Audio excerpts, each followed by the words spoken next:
of the 1986 World Series is brought to you by Miller Genuine Draft. Cold filtered for real draft smoothness. It's beer at its best. By Merrill Lynch. Your world should know no boundaries. By the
Right.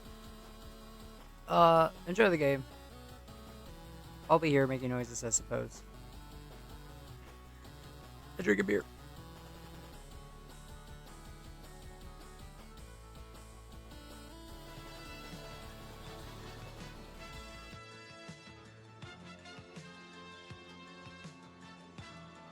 Bitch, motherfucker. Game 6 of the 1986 World Series is brought to you by Miller Genuine Draft. Cold filtered for real draft smoothness. It's beer at its best. By Merrill Lynch. Your world should know no boundaries. By the American Express card. Don't leave home without it. And by Ford and your Ford dealer. Have you driven a Ford lately? Hi, everybody. I'm Vin Scully, and welcome to Game 6. The last time the Boston Red Sox won a World Series, the Doughboys were dug in the trenches of France, Mademoiselle Armentières, and finally, Johnny came marching home. They're trying to do it again tonight, and they're giving the ball to the best pitcher in the American League, Roger Clemens, who was almost a Met. For New York, Bobby Ojeda, who is pitching magnificently in the postseason. He won Game 2 of the playoffs following a loss. He helped keep Houston away and chase the specter of Mike Scott in Game 6. He won Game 3 at Fenway to prevent the nightmare of a Red Sox sweep. Well, Bobby Ojeda and Roger Clemens, it's the Mets who are dug in the trenches, the Red Sox making the charge. Let's meet the manager, the general of the Mets, Davey Johnson, and we'll go to Joe Garagiola. Okay, Vin. It does begin with you, Davey. Are you going to do anything different? Have you done anything different? Not really, Joe. You know, I didn't have a clubhouse meeting or something before the game and say this is a big one. I say that about 60 times a year. This is the big one.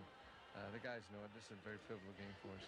Is it simple that you got here with this ball club, and this is the ball club you're going to finish with? There's no doubt about it. You know, I got here by playing a lot of people, but the people that have played the best for me are going to be playing down to the wire. Did you at least go over the hitters with Ojeda? Bobby's pretty smart. He kind of uses a different pattern every time up with a different hitter. Sometimes he'll go more dead fish, another time he'll go more with his fastball. But that's between Gary and Ojeda, and I don't try to get too involved in that. How would you describe your clubhouse? I would say we're loose. You know, I'd say we feel good about ourselves. The bats have been swinging, and the offense is going pretty good. You know, we're going against the rest of Clements. That's going to be tough for us. Good luck to you, Davey. Thanks, Joe. We'll see what happens right after these messages.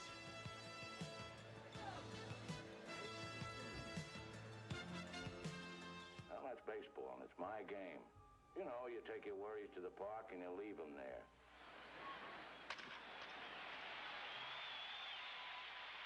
You yell like crazy for your guys. Good for your lungs. The hot dog at the game beats roast beef at the Ritz. See your own national game beautifully played. Let's all go out to the ball game as often as we can get away next season. For my dough, that's living. The preceding message was furnished by Major League Baseball. Here's the lineup for the visiting Boston Red Sox. At third base, Wade Boggs. At second base, a standout in the series, Marty Barrett. At first base, Bill Buckner. In left field, hitting cleanup, Jim Rice. In right field, Dwight Evans. Behind the plate, Rich Gedman. In center field, Dave Henderson. The shortstop, Spike Owen, batting eighth. And the pitcher who'll take his turns with the bat, Roger Clemens, on the mound. Here's the way the Mets will line up on defense. As Davey said, the guys who play the best will be in the lineup, and this is what he goes against right-hand pitching. Wilson, Dykstra, Strawberry in the outfield. Knight, Santana, Backman at second base. Hernandez at first. Carter behind the plate. Ojeda, the pitcher. Bobby Ojeda making his second World Series appearance. He won Game 3 at Fenway 7-1. He made 2 starts in the playoffs. He was 1-0 against Houston, picking up the victory in Game 2. Pitched well enough to hold on for Jesse Orosco to win Game 6. He was an 18-game winner during the year, and he came to New York in the deal with Boston that sent, among others, Calvin Schiraldi to the Red Sox. Ojeda had only 2 fly balls in his last game against the Red Sox. 7 ground balls, fastball, curve, slider change. But as you heard Davey Johnson say, he'll throw you that dead fish, that change of pace. Don't do that. His biggest plus, changing speeds. He will come inside, but he can spot that ball on the outside corner. He is a good pitcher.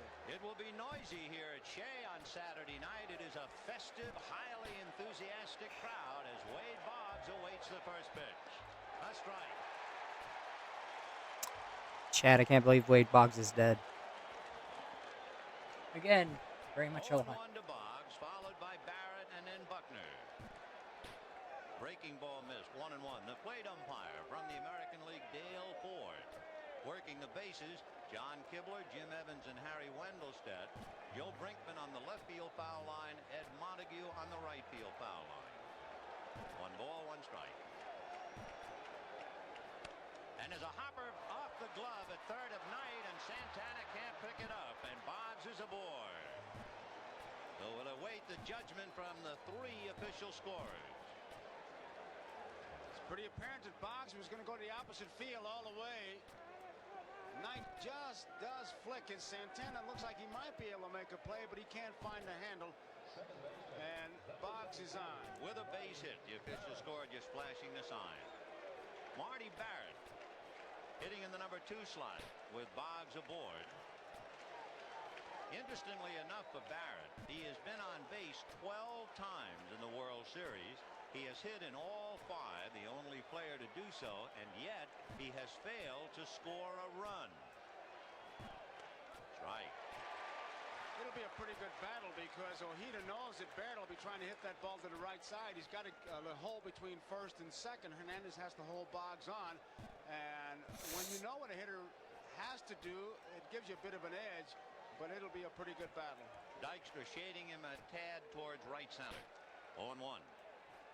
Change hit to right center, but that's where Dykstra is. Game. So Don't do they played that. that way, and that's exactly where he hit it. 1 out. And Bill Buckner coming out. Note that both the first 2 hitters, Vin, hit the ball to the opposite field. The off-speed pitcher, they're going to try to lay back and look for that pitch and go the other way because you know how he tied him up the last time he faced him. So Buckner with the right side of the infield open. Hernandez on the bag, guarding with Boggs. The outfield is just about straightaway. Dykstra come back over more towards straightaway than he was playing Marty Barrett. Surprised he's not shading him towards left center field.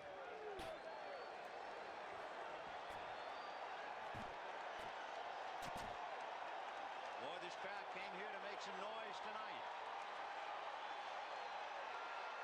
0-1. And that's one of the many reasons an unexpected guest at Shea Stadium.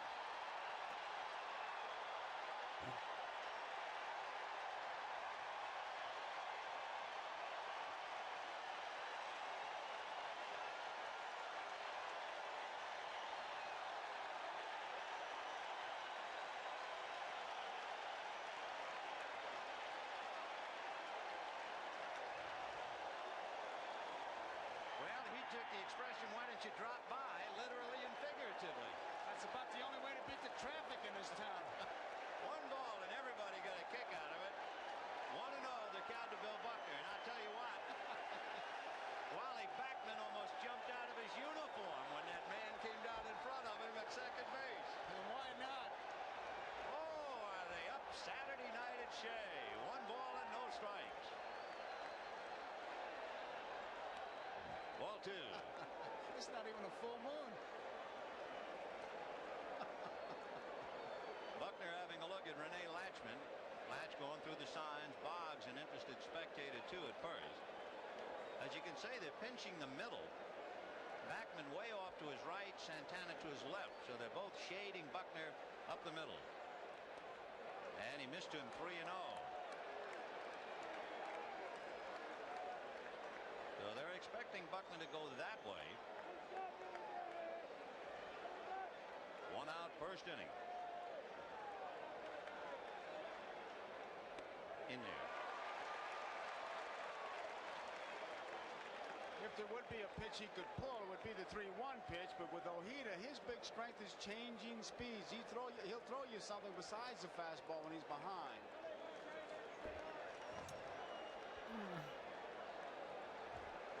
3-1. We'll watch Boggs. He's holding, and it's fouled away. 3-2.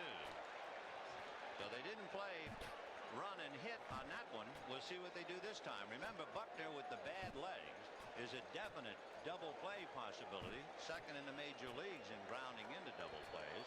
So we'll see if that means that McNamara will turn Boggs loose. I don't think he would because Buck doesn't strike out that much, and he's got to stay away from double play to get Rice up there. In game 1, they didn't have the runner going, and Buckner hit into the double play in the first inning. Boggs is not going, then goes late, and the ball is hit to straightaway center to Dykstra.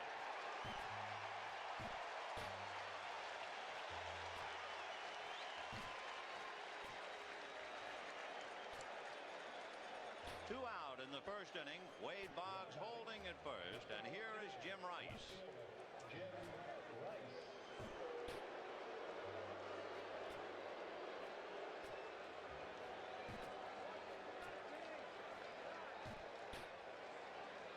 Rice, 8 times an All-Star, up there in a spot in the first inning. It is interesting that Jim Rice, who is a power part of the Red Sox attack, has only had 3 at-bats in the World Series with a man in scoring position. And half of his at-bats have been leading off an inning. Fouled away, 1-1. Even though Ojita's not known as a power pitcher, they're playing Rice straight away. Dykstra in center field, right in line with the bag. Take a look at that. He's got a lot of room in right center and left center. Remember, it's 338 down the lines, 371 falling away to 396, and 410 straight away center. And he came inside with the fastball. Ball 2. 2-1. On deck, Dwight Evans.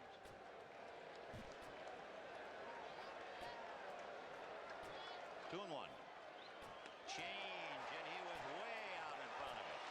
That's what that fastball on the pitch before that one was so effective. He keeps him honest by coming inside. He's not afraid to come inside, but that's his best pitch, that dead fish.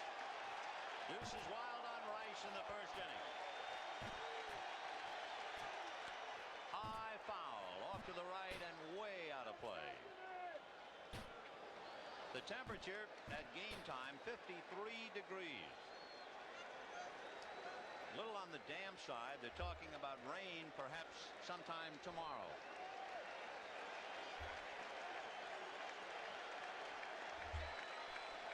Two balls, 2 strikes. Ball 3. Tough pitch to take, borderline. That's another one of those pitches that you're fooled, but you try to appear real cool like you saw it all the way and just take it. But he had it by him. Boggs, of course, definitely going 2 out on a full count. Hernandez not holding, and the pitch is in the dirt. So he threw him a 3-2 change, and the Sox have 2 on, 2 out, and Dwight Evans coming up. Much has been said about Bobby Ojita pitching on 3 days rest. 3 years ago, he pitched extra innings on 3 days rest against Milwaukee, and he certainly is accustomed to the pressure. He won the second game of the playoffs in Houston after a loss. He held off the Astros in the 6th game, and the Mets won it. Arguing He gets won nothing done. game 3 at Fenway Park to avert the sweep, and now, of course, I wanted to the argue, must but I game was of like, the series for New York. we could have on Discord too. We're all chatting about it. One of the Hall Live 2 servers. on, 2 out, first inning. Change, strike. A portion of the crowd is doing that sing-song Dewey for Dwight. Not nearly as strong, of course, as the Boston fans when they were serenading Darryl Strawberry. 1-1.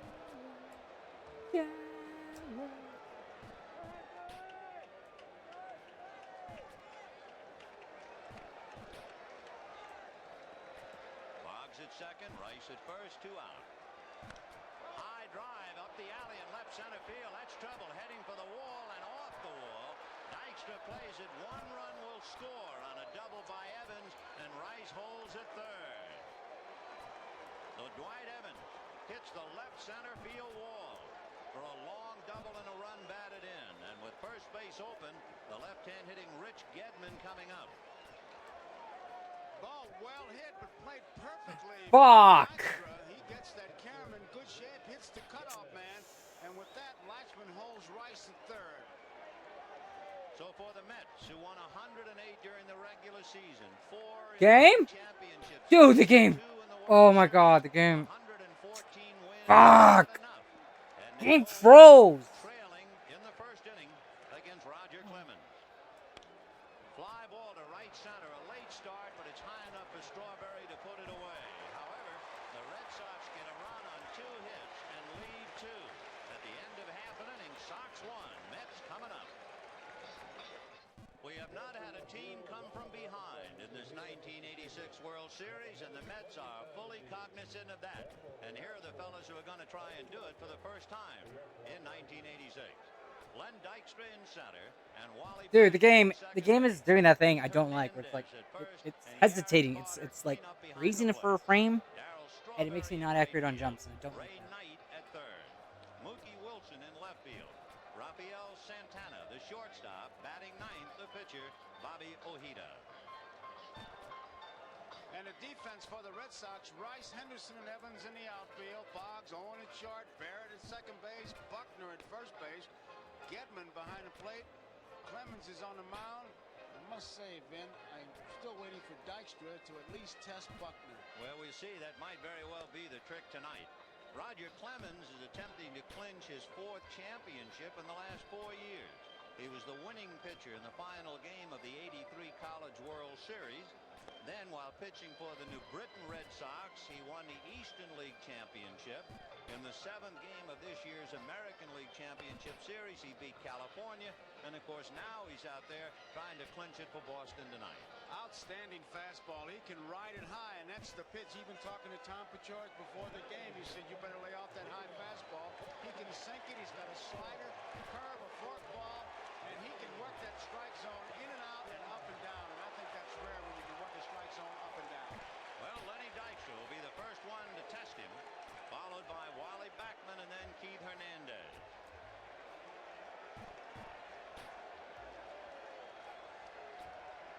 Remember, where Ojeda is working on 3 days rest, Clemens is working on 5 days rest.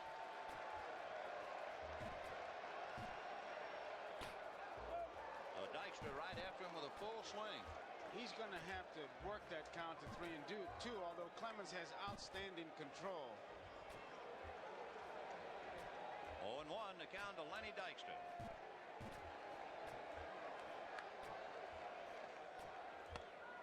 One ball, one strike. It was Dykstra who started the Mets on the road back when he hit the home run to right field at Fenway Park. And it is Dykstra they look to tonight to get them well once again.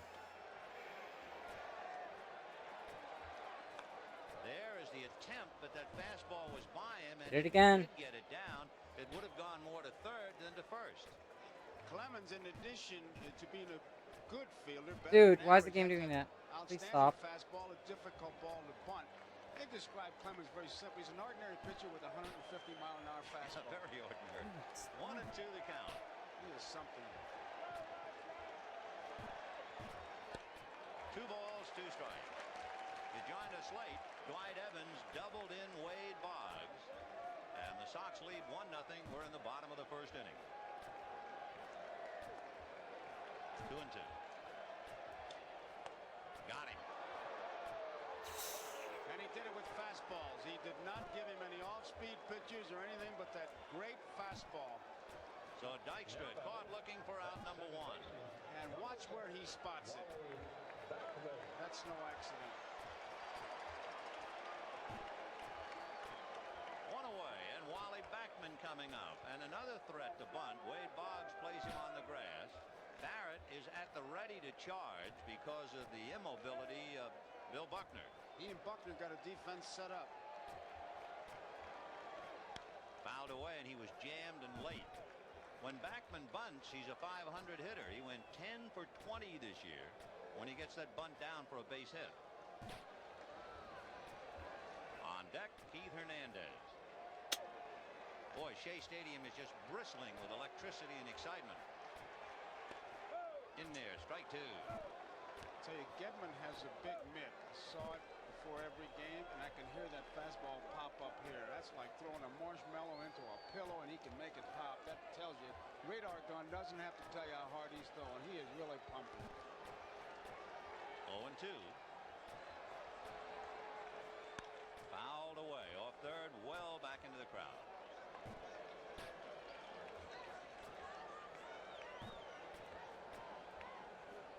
The Mets have not been retired in order in the first inning since game 1. And Clemens blew Dykstra away, and he has the count 0-2 on Backman.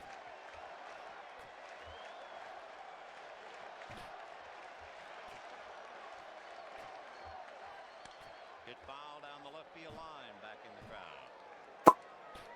Broke his bat, and he just laid the bat on the ball. That was not even a full swing. Wasn't a real jam job, but it did the job anyway. He has to get another. No balls and 2 strikes to Wally Backman.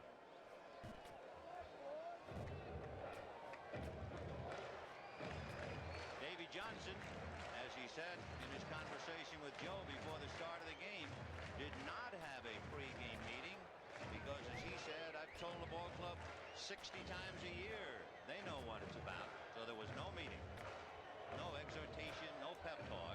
But John McNamara, I'm sure whatever he did say was key and brief. Most important thing he said is Roger Clemens pitching. And the Red Sox know all year when he's out there, it's going to be a close ball game. 0-2 to Backman. Got him, and he took something off that. Off-speed pitch for strike 3. So Dykstra and now Backman caught looking. Take another look at that one. You can see almost in his delivery that he lets up. He doesn't really push off as hard. And Backman is committed, and there's nothing he can do. Just can't pull the trigger. Clemens was rather outspoken about the fact he's unhappy with the mound. He feels it's high and slopes too much. So he has to grope for the ground in his follow-through. But it's not a bad beginning with 2 strikeouts on a mound you don't like. That kind of stuff, he can pitch anywhere. Here's Hernandez. Keith was reminding everybody before the ball game that he was a member of the St. Louis Cardinals that were down 3-2 in the '82 World Series. And as Hernandez says, I'm wearing a ring. 1-0. Fouled away.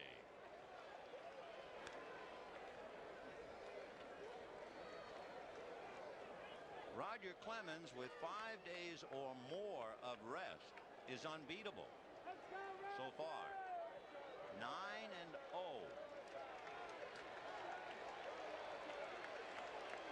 1 ball, 1 strike. Ball 2.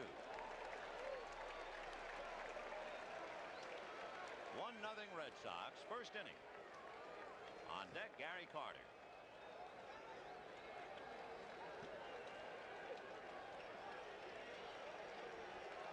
Whenever your club scores a run, you have to go out there on defense like the Red Sox. You don't want them to score, but how you get them out is also important.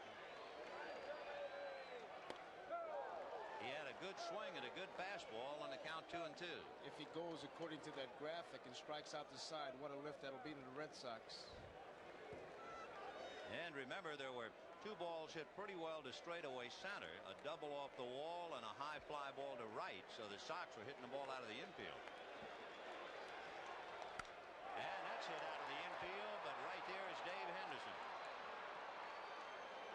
So Hernandez is gone, so are the Mets in order. And at the end of an inning, it's the Red Sox 1 and the Mets nothing.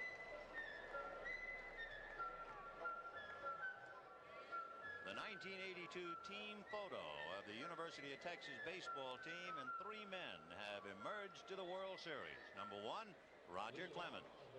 Number 2, Calvin Schiraldi. And number 3, Spike Owen. I think it's a tribute to all the college coaches. Cliff Gustafson coaches the University of Texas, but so many good coaches. What a quick trip it is to the big leagues now. There they were 82 in college, and here they are in the World Series. Dave Henderson, followed by Spike Owen and then Roger Clemens. Interestingly enough, Henderson has started more games in center field for Boston in the postseason than he did in the regular season.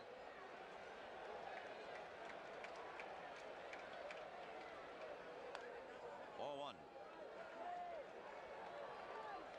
And as you can see, he is enjoying every minute of it. It's a pretty good reason to start him, those 4-4s. And now 2 balls and no strikes. Ojeda surrendered a walk to Rice, and then the double by Evans for a run. And he's behind now 3-0 to Henderson. That's not the way he pitches. He's usually ahead. All right, what was I doing? Game 3, and Mel Stottlemyre knows full well about that. You might remember Bobby Ojeda went 7 innings in Game 3. And in that game, he faced 28 batters, and only 7 balls, including the hits, were hit to the outfield. Well, in the first inning, 3 balls were hit for outs and the double, so 4 went to the outfield. There's a 5th one, and we're only in the 2nd inning. Mookie Wilson. So this is not the same Ojeda that we saw in Game 3. And I think that's a pretty good indication right there, Ben, because Henderson was fooled on that pitch. Believe me, he was fooled because he already committed himself and got that bat. He did it all with his arms, and it carried that far. I mean, he doesn't really drive it, but that's not the good Henderson swing. He'd already committed himself, and he drove it a long way. How about the ball he hit against Donnie Moore? That wasn't a good swing. That fork ball that didn't, and yet he hit that thing out. Yeah, but he's so strong. But he had a better swing at that Donnie Moore than this one. Here's Spike Owen with 1 out, second inning, 1-0 Boston. Near ball 1. At best, he doesn't have a picture swing. No. The cluster of balloons that we saw in Boston has suddenly reappeared over Shea.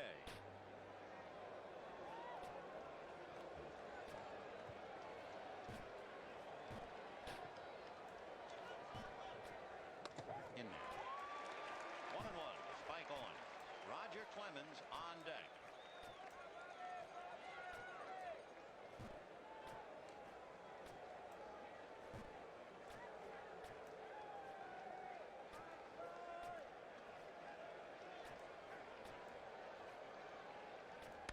Comebacker right through the legs of Ojeda into center field. To a 1-out single by Spike Owen. That is hit number 3 for the Sox, and it will bring up Clemens.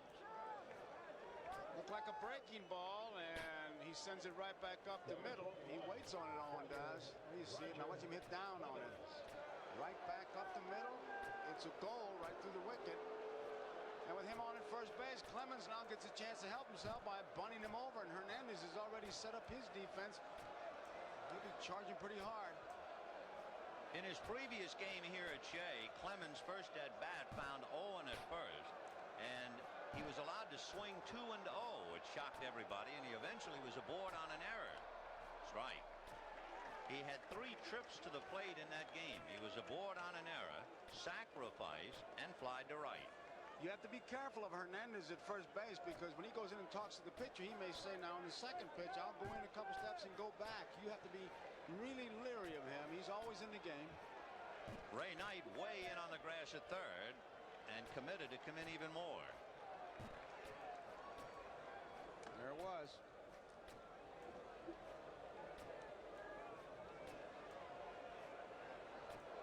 Oh, 0-1 to Roger Clemens. He's swinging and fouled it away. Remember, they let him swing 2-0 in that game. That's why we brought it up. And sure enough, he hacked away. 0-2. I have to believe that John turned him loose trying to pick a pitch, and he picked a pretty good one at that, because it was an off-speed pitch, as we look at Latchman flashing a series of signs. And Hernandez once again in talking to his pitcher. 0-2 to Clemens. Owen held on at first. A gap in left center. Dykstra shading and cheating, and Knight ready to charge anyway. And the bunt is fouled, and Clemens has struck out.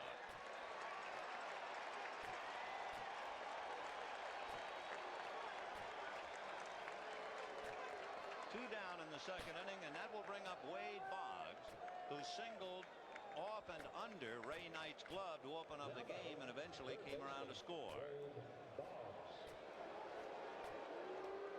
He's looking for a particular pitch. If he gets that slow curveball, he'll try to pull it in a hole first and second. Otherwise, that fastball, he'll go the opposite field. Big breaking ball. Boggs takes away ball 1. Knight way off the line, and Santana is shading up the middle.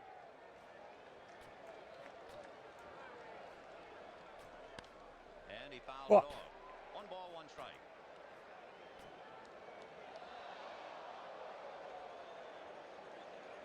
One run, 3 hits for the Red Sox. Nothing across for the Mets, and we're in the top of the second.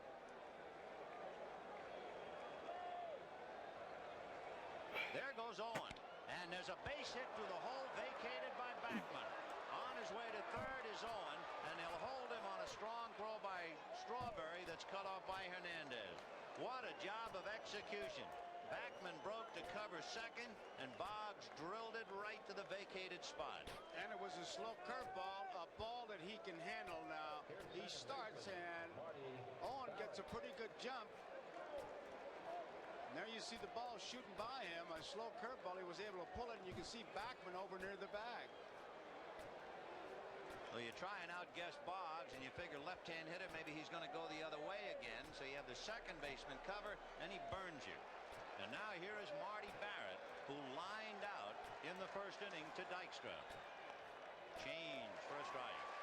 Pretty apparent that McNamara is using strategies, picking pitches. He did on Clemens and he did on Boggs and he did with Owens running. Boggs at first, Owen at third, 2 out.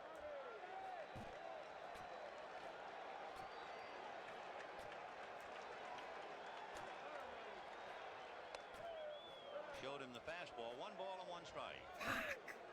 When they talk about Ojeda, they talk about he has to sell his fastball. He has to show you enough of his fastball that you go with his arm speed, and if he sells you that, then he can throw that off-speed pitch, and he's got you. But who's a tough hitter who can go the opposite field with him? 1-1.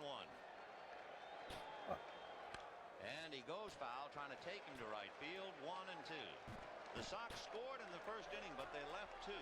They've left 11 men on base in each of the last 2 games, and they've averaged a little more than 9, almost 10 men left on base in each game of the series.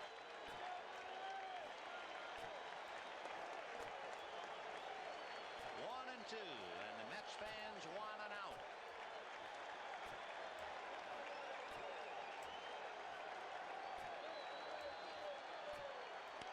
Line drive to left, and it's a base hit. Scoring is Owen, stopping at second is Boggs. And the Sox are on top 2-0. And once again, Marty Barrett's right in the middle of it. For Davy Johnson and the Mets, they can't afford to fall back too much, especially with Roger Clemens on the mound for Boston. So immediately there'll be activity in the Mets bullpen. Tell you, you watch that Marty Barrett, and then you think about him on the pregame show as we look at Aguilera, when he said Thurman Munson may be looking down thinking one of the big hitters that should break his record, but I did it. Spike Owen coming in with run number 2 in the inning. So it is a different Bobby Ojeda indeed, and the tip-off, as we said, the ball's in the first inning that were hit out of the infield. 2-0 Red Sox, and here is Buckner, who flied to center in the first inning, with Boggs at second and Barrett at first. That hit and run play was a key play so far. And that's driven to right, but Strawberry going back almost turned the wrong way and makes the catch. That ball fooled him, but Darrell stayed with it and made the play. 1 run, 3 hits, 2 more left for the Sox. That makes it 4. Now he has to twist and go back to get it. And at the end of an inning and a half, 2-0 Boston. At 6-6, he was able to reach up and pull it down. The Red Sox leading the Mets 2-0 in the bottom of the second inning, and a couple of the outs have been hit right on the button. The line drive by Barrett in the first inning, and the last out by Buckner in the second. We pause briefly for station identification. This is the NBC television network.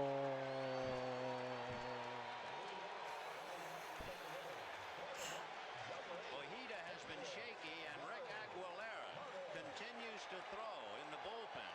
So it could be that Davy Johnson is already thinking ahead for a hitter.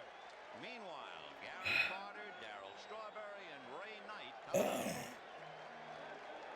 Rick Aguilera. Ball 1. I don't have any spots. The Mets are accustomed to winning at Shea. They set a Mets record with 55 home victories this year. Breaking ball strike, 1-1. So it would appear as if he has command of all of them. That was the first curveball, and where he threw that one was almost impossible to hit on that outside corner. He's had all his pitches over the plate so far. Fastball, and now he has Carter in a hole, 1-2. Dykstra and Backman struck out. Hernandez flied out, and now Carter leading off the second inning. It'll be interesting to see how he works on Carter as we look at Darrell Strawberry. The tactile button's working. That ball the outside part of the plate, and when they do that, they've been effective against Carter. On the hand, so he had to come in, and Gary had a pretty good rip, and it's still 1-2. That's that high fastball, a tough pitch to hit off Roger Clemens. Again, he fuck works that is wrong with my strike zone phone? up and down, and it's a rare pitcher indeed who can control that much of the strike zone. 1-2. Fastball fouled See where those foul balls are going? Off to the right. He's not getting around on it. They're just not getting around. The gun says 96, but I tell you, the catcher's mitt tells a pretty good story when he gets it because it's just popping in there.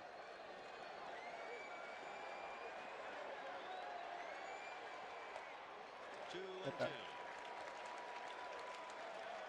2-0 Boston, bottom of the second inning.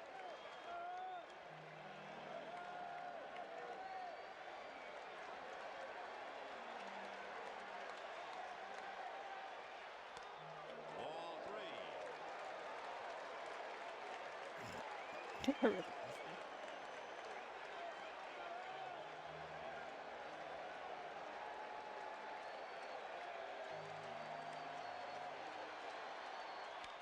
that's fouled away off to the right. In fact, Gary was a little out in front of that pitch. He was guessing, and he hit it more at the end of the bat. So you know how hard Clemens is throwing. The hitters are really off stride with him. Outfield straight away.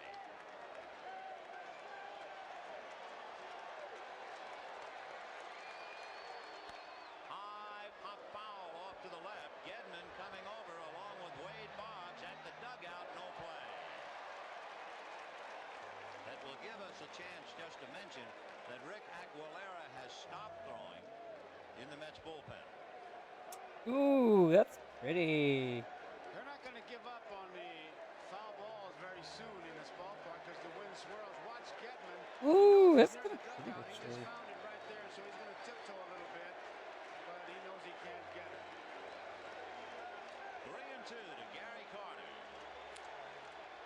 And that's hit to center. Going back Oh, boy. on it is Henderson to haul it in. So Carter hit it fairly hard, but right at the center fielder. And Darryl Strawberry coming out. Look, I'm not into this right now. Fuck, but I had to, you know. Come on, for like 2 minutes.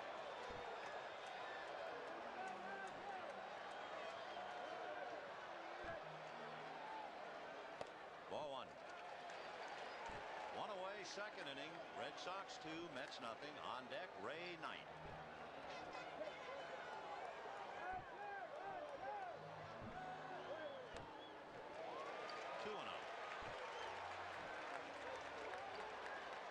Wherever we go. To get a fastball, this would be it. You can't really be guaranteed that, but Strawberry will be looking for it. He's way ahead of him. 2 balls and no strikes.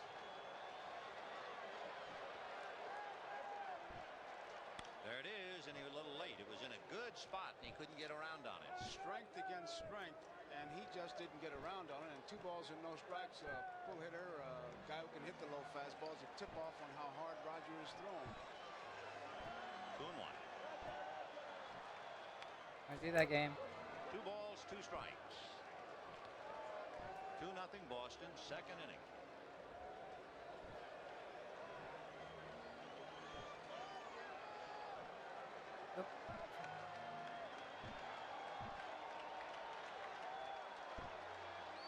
Ball 3. Jim Murray once used a line on Nolan Ryan that he could use on Clemens. He pitches like everybody forgot to bring their glove. He's something. 3-2 to Darryl Strawberry. Fouled away. Remember, he went 3-2 to Carter, and now it comes back 3-2 to Strawberry.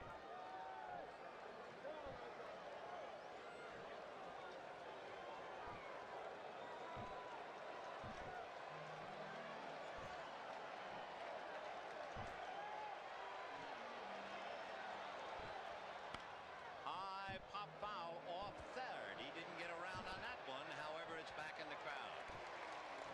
As good an indication as we have in the early going, at least, is the inability for the moment of the hitters to get around on Clemens. And it's pretty apparent that that ball, not only is it hard and fast, there's movement on it. I mean, so far, even though Carter hit that 3-2 pitch after a couple foul balls hard, that ball's alive. 3-2.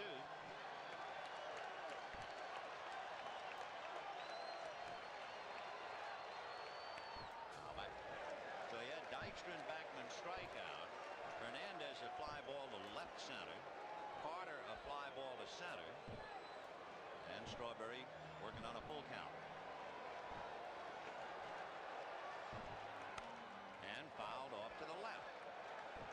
And Gedman just goes down and puts down fastball as if they've said, hey, look, we're not going to walk anybody. He's just coming in with that good fastball. Strawberry seems to know it's going to be a fastball and can't get the job done. I think he's thrown one breaking ball and one straight change so far.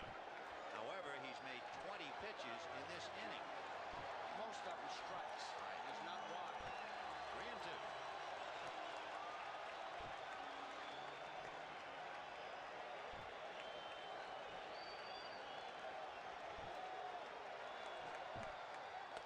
Ball 4, and the Mets get their first base runner. Look.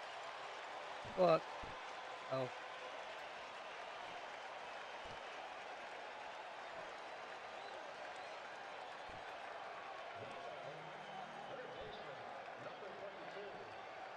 So Strawberry at first with one out in the second inning, and Ray Knight the batter.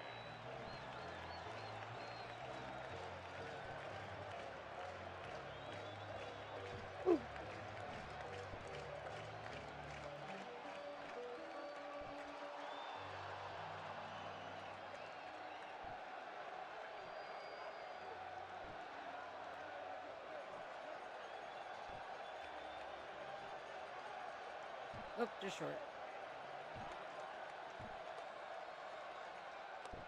Little breaking ball, but it stayed up. Ball 1, 1-0. Sometimes you do that to kind of break the rhythm that Roger Clemens was in of nothing but fastballs.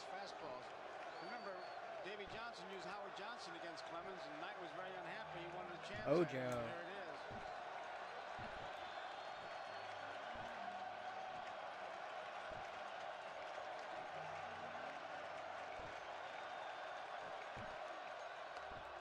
On the corner with a breaking ball. 1-1. So Roger Clemens went to a full count on back-to-back hitters, walked Strawberry, missed with the breaking ball tonight, and came back with one for a strike. And the count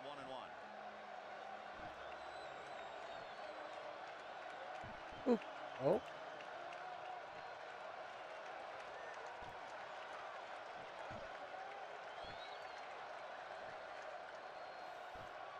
Ball 2. Fuck! Davey Johnson, amidst the noise, quietly hoping that his Mets will do what they've done all year. And McNamara relying on his ace.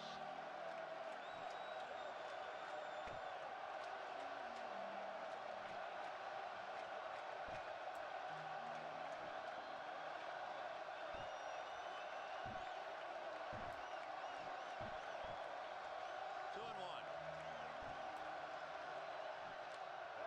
High fastball. That was one of those borderline pitches that just takes off. There's no way you're going to hit that Roger Clemens fastball there because it's a high riding fastball. He throws it across seams, and it seems to bend in the middle. It gets maybe 4 feet from the plate and just shoots right straight up. Boy, I'll tell you one thing. It is goosebump time at Shea. This crowd is electric. 2-2. Strawberry goes. Strike 3 on a bad ball. He's in there, second base safely. Knight chased 2 high fastballs to strike out.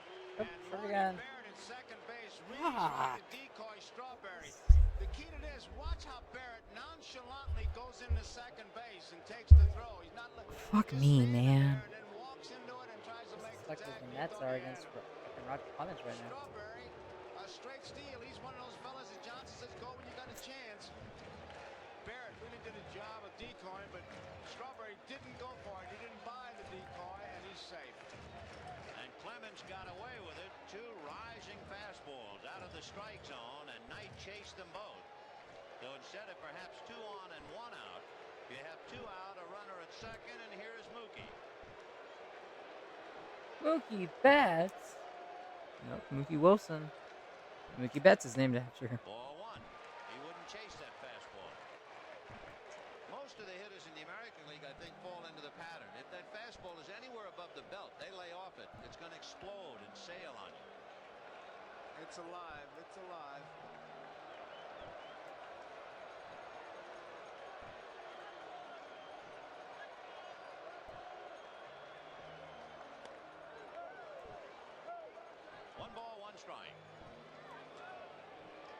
Clemens with 2 strikeouts in the first inning, making a lot of pitches. Again, he's a big man working on 5 days rest. 1-1. Fouled away, and Mookie didn't get around on that. It almost knocked the bat out of his hand. That it did. He made 143 pitches in the playoffs, so I mean, and 5 days rest. Get rid of her. I think a lot of that stuff right now, especially tonight, it's overrated. 3 days rest, number of pitches. If the Mets lose tonight, they got 6 months to rest, and you know that Clemens is out there saying, "I'm going to try to end it tonight." So forget all that other stuff. 1-2. Got him on the corner. 4 strikeouts for Roger Clemens. At the end of 2, No! Boston. We'll be right No! Roger Clemens, Arrgh! nice going, but watch him. He's searching the bench for his catcher Gedman. There's Bill Fisher, and there's Gedman because they worked that inning well. Great picture. to the 3rd inning. Jim Rice, Dwight Evans, and Rich Gedman. 2-0 Boston. Fouled away, off to the right, out of play. The Sox have jumped on Ojeda. 2 runs, 5 hits, 2 line drive outs. All 3 outs in the first inning were balls hit to the outfield, 2 of the 3 in the second. So Ojeda is not pitching his game. Fouled away, 0-2. You know, when I see that picture, Vin, not that I was in it that many times, but when you work an inning and you're really working in sync, the one guy you want to have tell you, hey, good job, is the pitcher. Everything else is mashed potatoes. And that's what Clemens did. 0-2 to Jim Rice. 0-1. Rice walked with 2 out and a runner at first in the first inning. That set the stage for Evans to unload a long double to drive in Bars. Big change curveball, got him looking. Oh, what a rainbow job that was. And there's the case of selling the fastball, watching the motion, and watch Ojeda. It is a big curveball. You can see him twist it, and Rice is just completely frozen. Strikeout number 2 for Ojeda. The other one was Clemens trying to bunt. And here is Evans. Hit that long double high off the left center field wall in the first inning.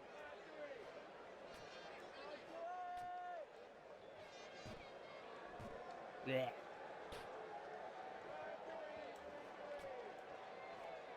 0-1. The outfield fanned out straight away. Backman is playing just about on the rim over to his right. He's directed from the dugout.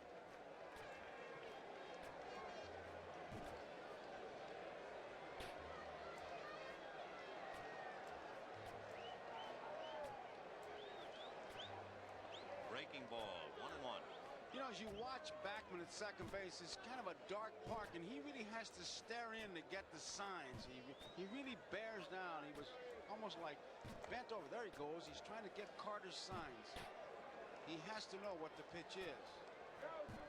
Fastball missed, ball 2, 2-1. When you have an off-speed pitcher with the left hand here, he'll relay it to Hernandez, who depends on him for that. Santana's passing it on tonight. 2-1. Straight change, and he lifts it in the air to Strawberry in right center. 2 down in the 3rd inning. And the batter will be Rich Gedman, who flied to right in the first inning. When Ojeda was with Boston, he was quoted as saying that Gedman was his closest pal on the team.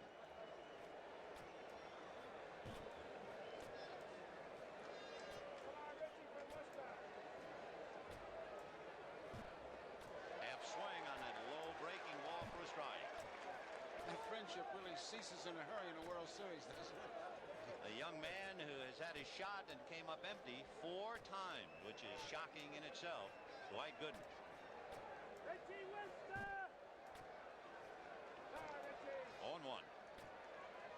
Another breaking ball. Fuck. Bobby Ojeda trying to settle down after a rocky first 2 innings.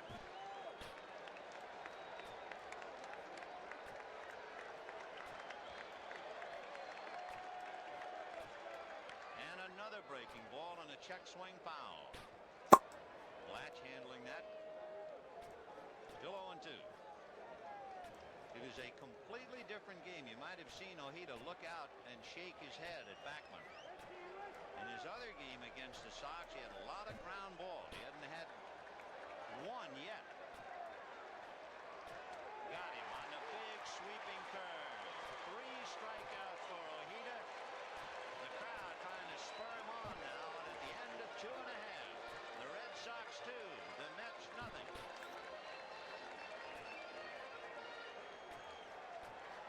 He's out on deck as Rafael Santana checks in at the plate. Ball on the corner. Strike 1.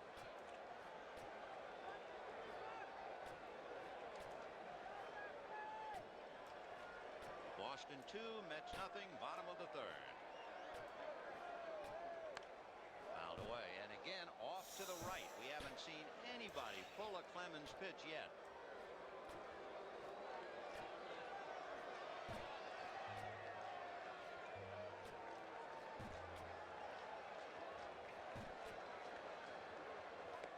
Breaking Fuck. dirt, 1-2. Of course I did. Of course I fucking did. Sox scored in the 1st and 2nd. Of course I fucking did. Base runner, Strawberry, who walked in the Fuck! Pretty good tip-off on how fast he is. Henderson is way over in right center field. A lot of room in left center. They don't expect him to pull it all. just missed with the fastball. He wanted that, and the count 2-2. Clemens has struck out 4. Bobby Ojeda has now struck out 3.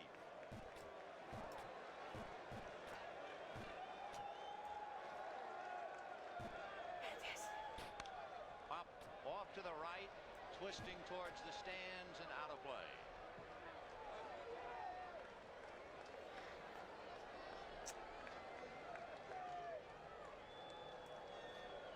If for some reason you missed it in the first inning, Boggs singled off third baseman Ray Knight's glove. Rice walked with 2 out, and Evans doubled in Boggs. In the second inning, Owens singled and with 2 out. A hit-and-run single by Boggs put runners at first and third, and Barrett singled in a run. And that's it. 2-0 Boston, bottom of the 3rd. Fouled up the other way. He pulled the emergency cord with that I one. should have something Just soft enough to as stay fuck alive. percent. It was by him, but then again, Try that's not what you're to. supposed to do. Wait. I can do my order my cosplay. 2-2. Here's some activity. And that's it, foul the other way. I guess the first time we see anybody pull one outside of the 3rd, we're going to say he's losing his stuff. Well, it's almost a story about the guy who pitches a no-hitter and one guy hits foul. I said, never mind the pitcher, get the guy who hit the ball foul.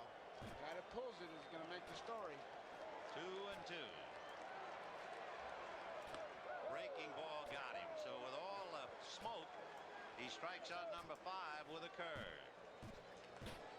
And he does such a tremendous job, Vin, of keeping that leadoff man off base. You're always with 1 out, it seems like. There's the curveball. And if you don't think that's a tough job after he's been firing 96-mile-an-hour fastballs, Do it again. but you have to hang in there and try to hit that curveball. Where's Bobby Ojeda facing a man who averages almost 9 strikeouts a game this year? And he starts him with the fastball. He had a pretty good cut at that Do it ball. again. He sure did. Ah, shit. 0-1. And another.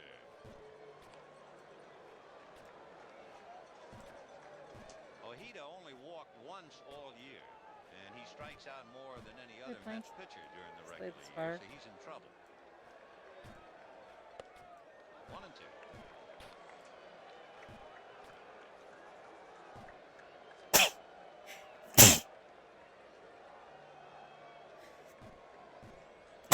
Fuck. I didn't mean to do that while I was sneezing. Bad pitch, strikeout number 6, and 3 in a row for Clemens. Again, a hitter chasing that explosive fastball that goes high and away out of the strike zone. With 2 out, Lenny Dykstra, who led off the game and struck out.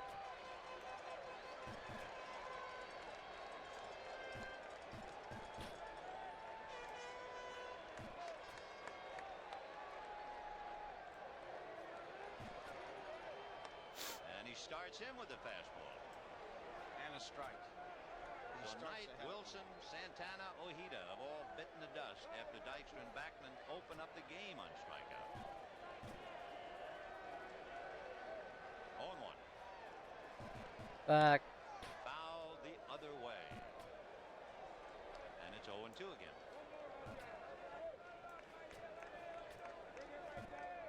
The man who struck out 20 and didn't walk a batter has struck out a half a dozen, and we're in the third.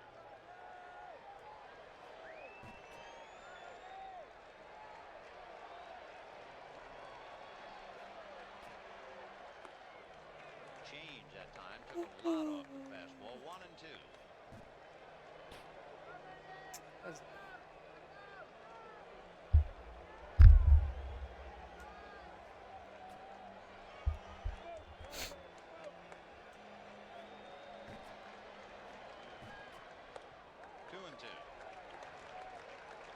Wally Backman on deck. Fuck. With the 2 strikeouts, here's where he wants to make it happen right here. He doesn't want Dykstra on.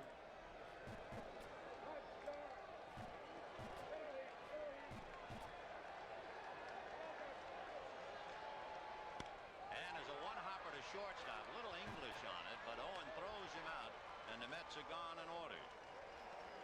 And at the end of 3, Clemens has struck out 6, not allowed a hit. 2-0 Boston.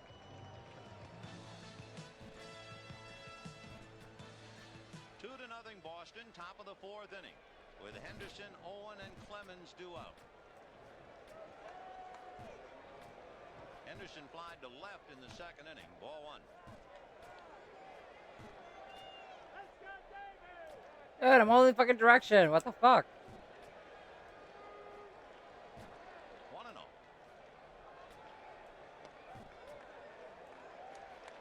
Evens it up.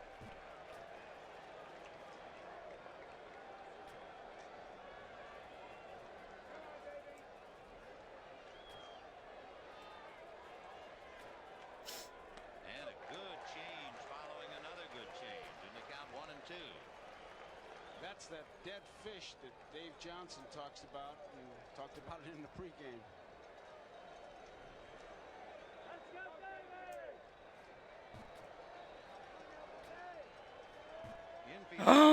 In a way. Oh my lord. 1-2. Pulled, foul outside of third. Still 1. Oh my god, I can't believe I've done that. I can't believe you've done this. Red Sox making what has turned out to be a good deal. Dave Henderson and Spike Owen for Mike Brown, Ray Quinones, and Mike Trujillo. And Henderson and Owen certainly making sizable contributions. 1-2 in the dirt.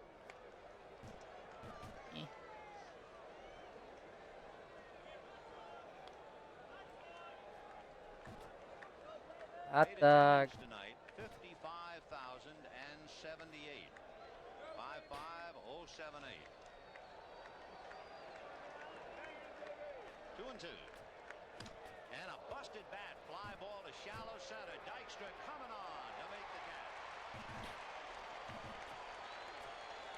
You wouldn't think an off-speed pitch would shatter a bat. That thing broke in 4 pieces.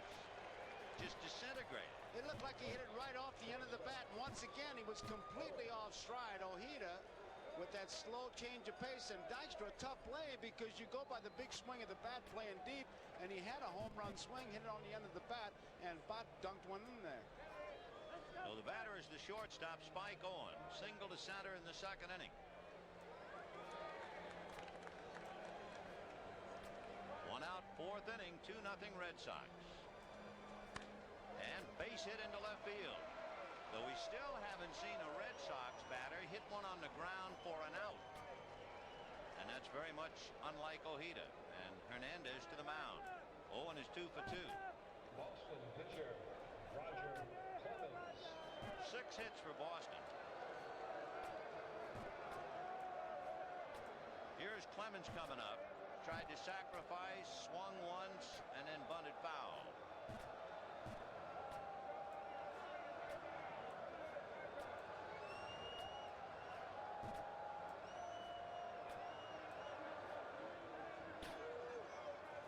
looking bunt. He's halfway into the plate.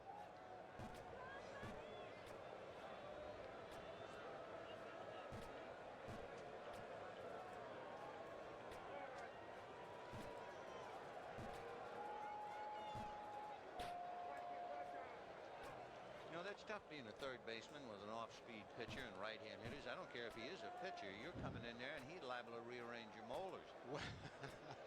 You have to know when he's changing speeds. Boy, oh boy, you better know. In the air, foul, Carter. I tell you, his coach must be just jumping up and down because not a very good attempt. It was an easy play. Everybody could have made that play. Ojeda, Hernandez, Carter, Bat Boy. You know, it's interesting, and it's one of those amazing angles in this series. Roger Clemens, coach at San Antonio Junior College, is a former New York Met by the name of Wayne Graham. He was one of 78 third basemen used by the Mets. He played, I think, about 64. Fantastic. 20 Oh, games. never mind. That's good. So there's so many threads involving these two teams. Here's Boggs, singled off Knight's glove and single to right. Fouled off. That was a big play in the second inning. The hit and run single with 2 out. Backman broke the cover and Boggs drilled it right at the second base hole.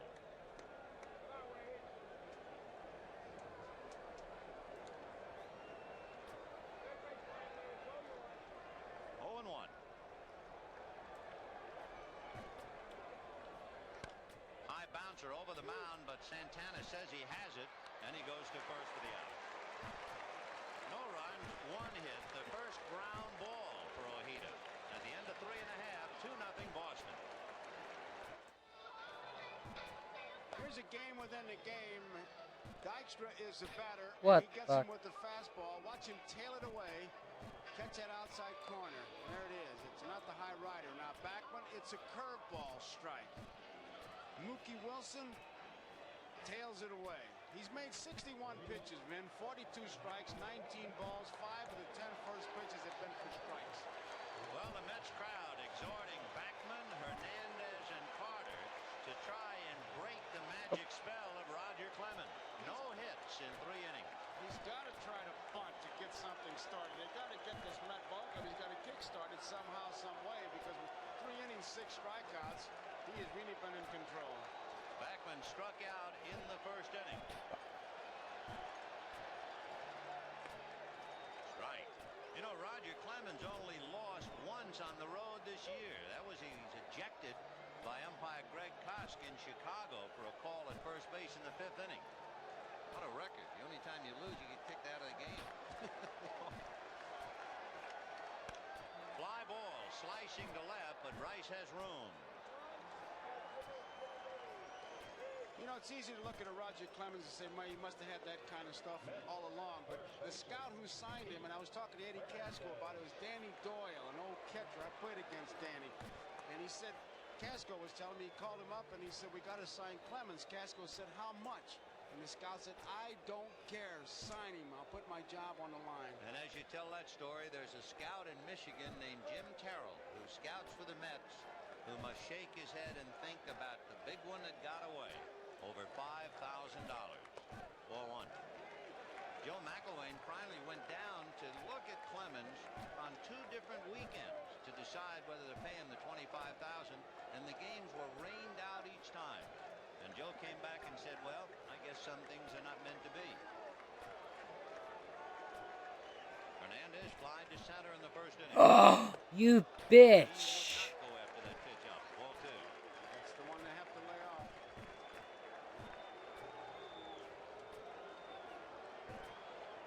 On deck, Gary Carter.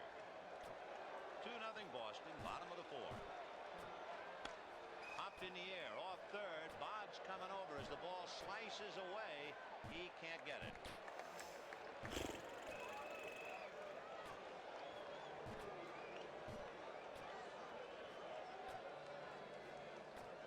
The first thing Hernandez did, he had a very brief chat with the plate umpire Dale Ford, and you could bet the house he said to Ford, did I swing at a strike? And Ford nodded yes. The count 2-1. And another Another fisted foul. Boggs might have a play. Leans in. Help him out of there, Harry. He got it. Harry Wendelstedt had to lift him out of the crowd. And that fastball was just a little bit higher as we look at Boggs. Now he finds the stands. He looks again. Don't do that game. And reaches over and watch Wendelstedt. He's staying right with him. He wants to see if that ball's there. Now, a fan can knock it out of his hands because he's reaching to the stands. That would be okay, no interference, but he shows him the ball. They got the right umpire to do the job of lifting him out. He could lift 2 or 3 of those photographers. Gary Carter, ball 1. In that sequence on Hernandez, you could see him climb the ladder. 2 out, 4th inning, 2-0 Fuck. Red Sox. Breaking ball missed, 2-0. On deck, Darryl Strawberry. Now Hernandez swung 2-0 and fouled it off. That was the pitch he questioned Ford as to whether he swung at a strike or not. Let's see about Carter. Out in front, fouled it off to the right out of play.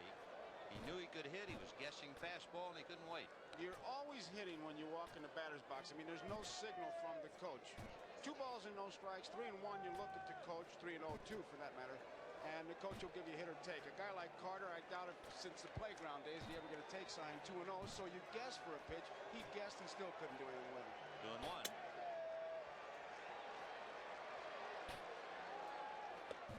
2-1. 2-2.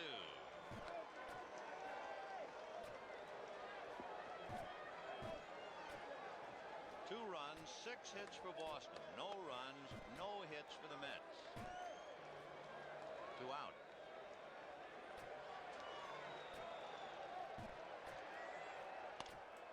Just missed with the fastball. Well, he goes all the way.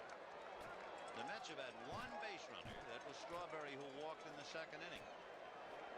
Carter's trying to get on and make Strawberry the tying run. Hit a breaking ball off the end of the bat, and Clemens takes care of him. The Carter, badly fooled, hits back to the box, and the Mets are gone again. We'll be right back after these messages from your local station.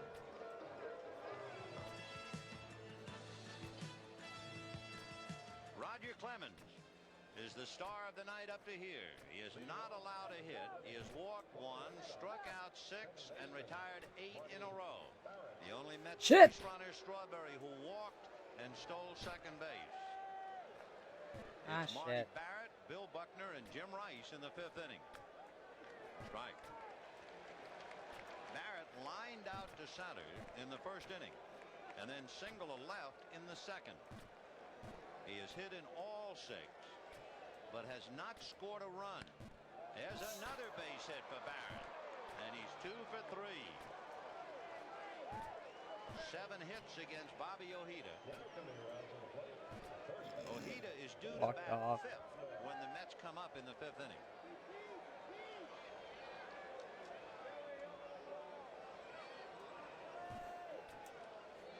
Knight in a couple steps, protected against a possible bunt by him, and once again Barrett is on, and Buckner taking a lot of time getting in there, giving 3rd base coach Rene Latchman a chance to put on a sign, because they certainly have a combination where they can try things.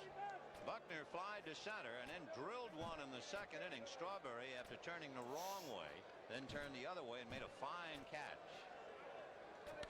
And he's going to have to make another. That ball is hit to deep right. And Darryl is there. Good play. And Marty Barrett back to 1st.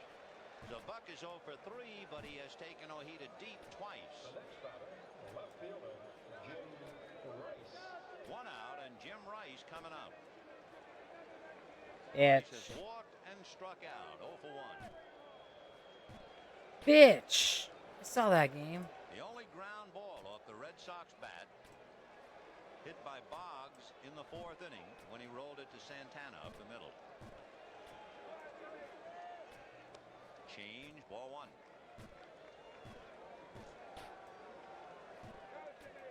It was that big slow curveball that got Rice last time on a called 3rd strike.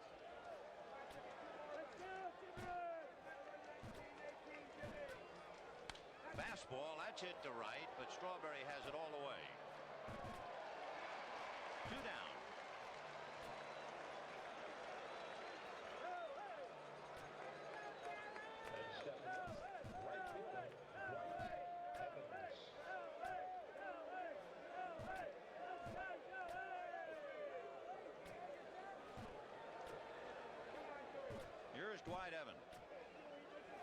If you remember when Bobby Ojeda pitched in the playoff game against Houston in Game 6, he gave up 3 runs and was behind to the Astros and Bob Nepper 3-0.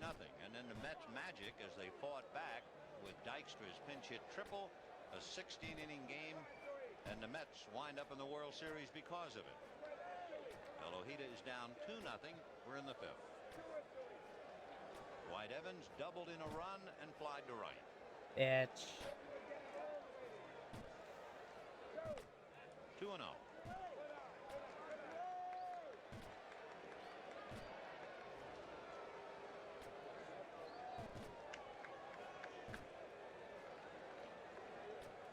Standing at first, Marty Barrett. He's 2 for 3 tonight.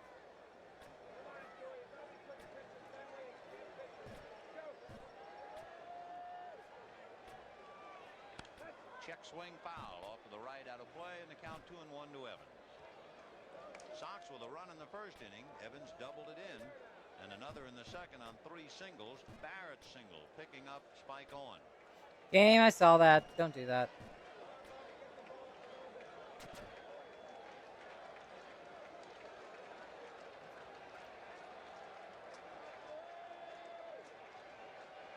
Ball 3. Barrett looking across at Latchman to see if they're going to play run and hit with Evans. 3 balls and 1 strike.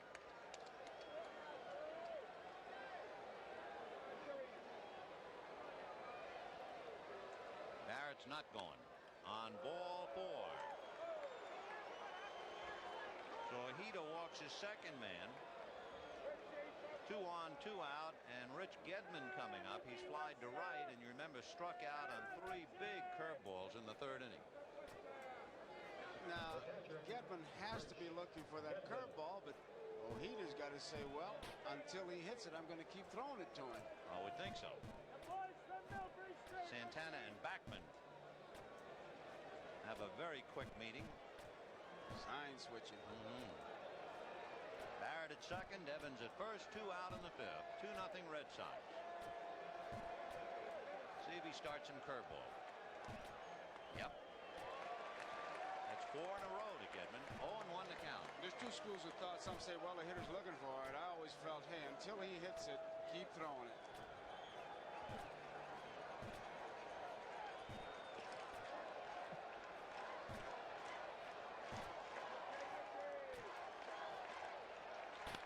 Another one that's looped to left. Mookie is there.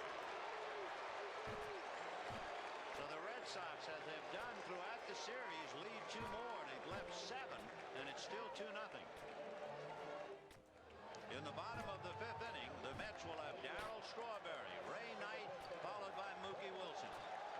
Clemens in 4 innings has made 73 pitches, 49 strikes, 24 balls, 6 of the 13 first pitches strikes. And he is not allowed to hit. He's had 1 base runner. That's when he walked Strawberry in the 2nd inning.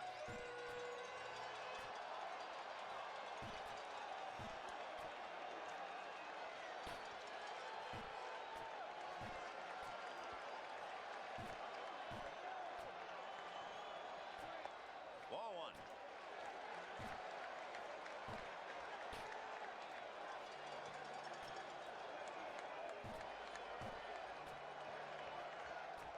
Change, and it's hit in the air and slicing foul away from Jim Rice and back into the seats. 1 ball, 1 strike.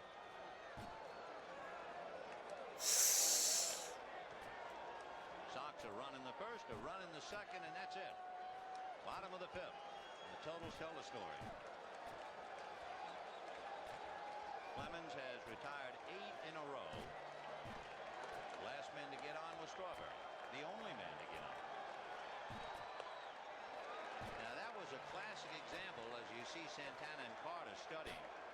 Strawberry laid off that fastball and sailed up and out of the strike zone. 2-1. Nope. And another one. Those are the same pitches that Ray Knight chased when he struck out.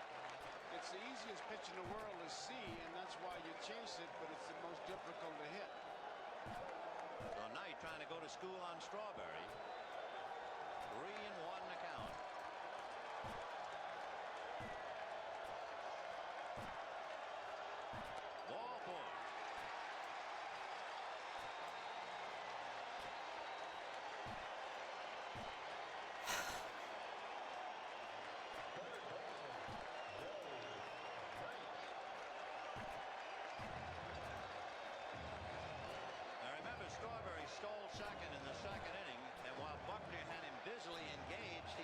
missed the sign. That's why it's looking over there. Buckner is the town visitor. He went over and talked to Bill Robinson, and I think he had misdirected Strawberry's attention. And Darrell finally had to really appeal to Harrelson to repeat the sign. You would think the night would just be taken to see what happens here after that base on balls. Knight struck out in the second inning. 2-0 Sox. Bottom of the fifth. Mets trying to come back. Fouled away.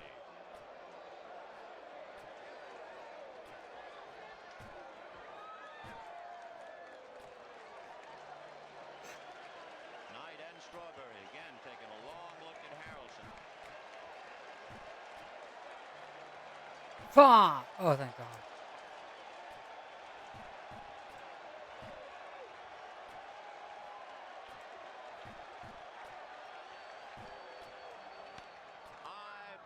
Slicing down the right field line and out of play. So now Knight in the hole, 0-2.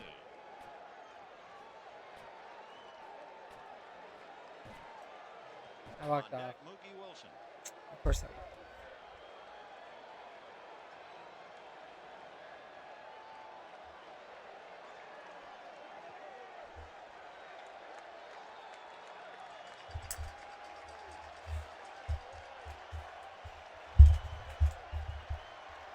Fouled away.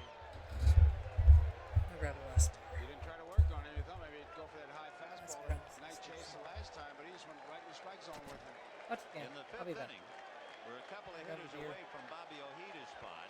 Roger McDowell begins to loosen up in the Mets bullpen. I'll be back. 0-2.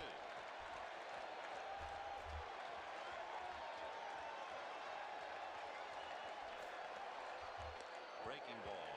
1-2 the count to Ray. Here's McDowell. It's a little early to see Roger, but then again, it's getting so very, very late. And Davey and Mel Stottlemyre know it. 1-2. Strawberry goes. Fastball in the dirt. Gedman's throw. He's in there.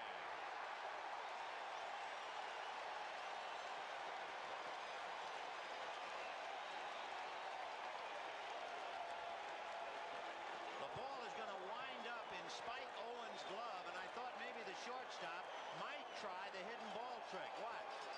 Now Owen has it, but Strawberry evidently was aware of it. It'll go right out of Barrett's glove. And now he sees him pick it up.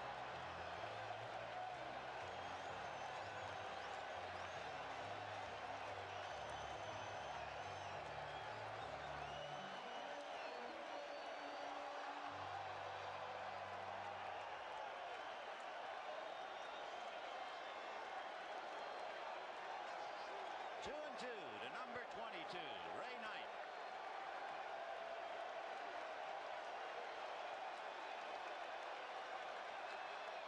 Hit up the middle, base hit.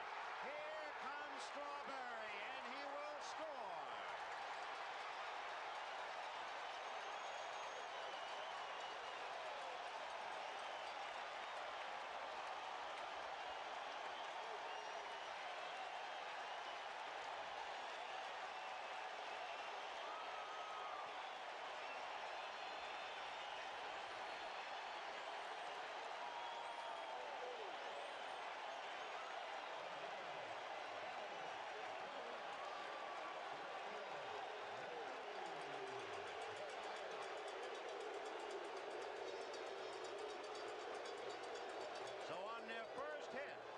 Get their first run. Red Sox 2, Mets 1, nobody out. The tying run at first, and the batter Mookie Wilson. And this crowd going wild. It was a curveball that Ray Knight hit. He really stayed with it.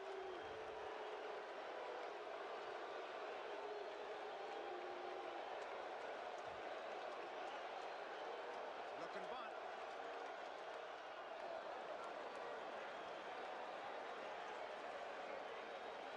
Santana on deck.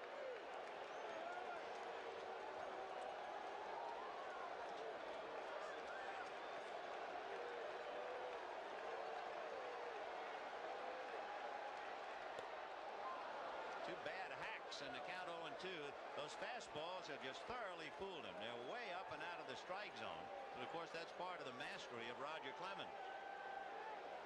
Mookie struck out in the second inning.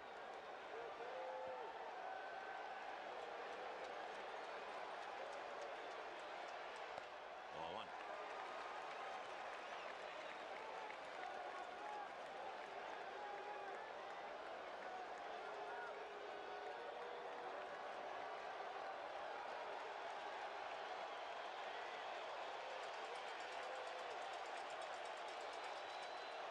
One and two. Ball two.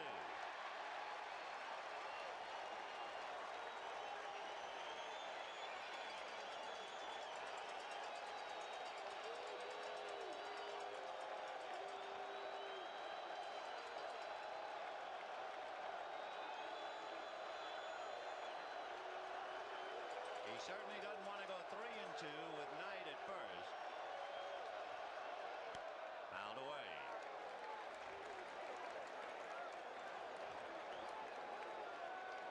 The Mets with a run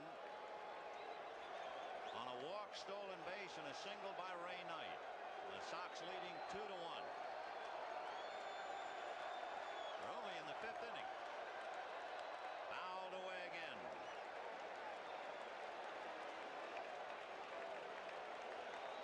Boy, I tell you, he's throwing a lot of pitches. As big and as strong as he is, that's a lot. He's not wild. They're just fouling off so many pitches, but it'll take its toll.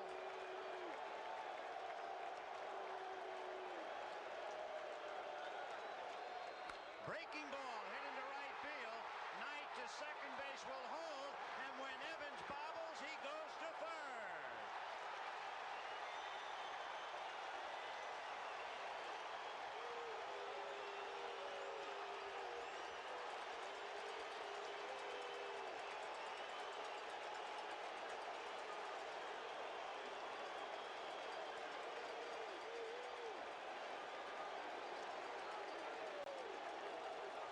Dwight Evans, who committed only 5 errors all year and only 2 since the middle of July, has allowed the tying run to get 90 feet away with nobody out.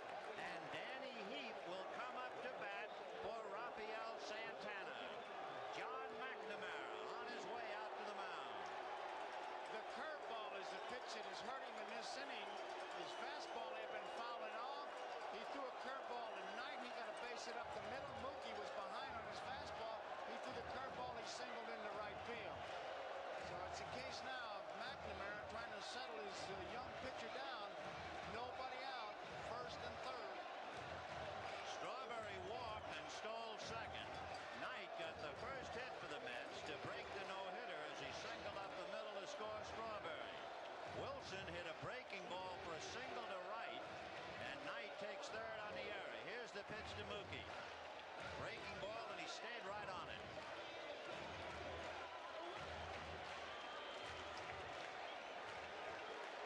So Danny Heath will come up to bat for Santana with the tying run 90 feet away and nobody out. And Heap is a good fastball hitter.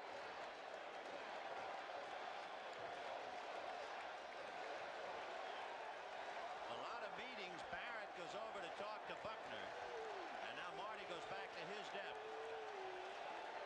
2-1 Red Sox, and the Mets try to catch him here in the fifth inning.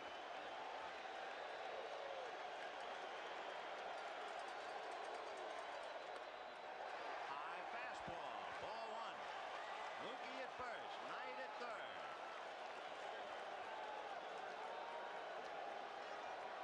Sammy Stewart begins to throw in the shadows of the Red Sox bullpen. A fake and another fake. Do it. Naturally, the crowd hollers more. Like Hey, night follows day. guess what? He was well off the rubber.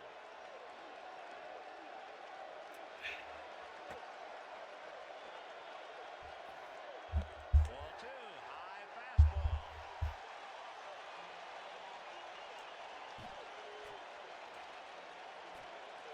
Now it's strength against strength. Wilson at first, Knight at third. Aim, Nobody out. please. Clemens in trouble. 2 balls and no strikes to Danny Heath. Dude, why is the game doing that? It's lagging. Check I don't like swing, this. foul. The crowd was chanting Roger, trying to return the Darryl up at Fenway Park.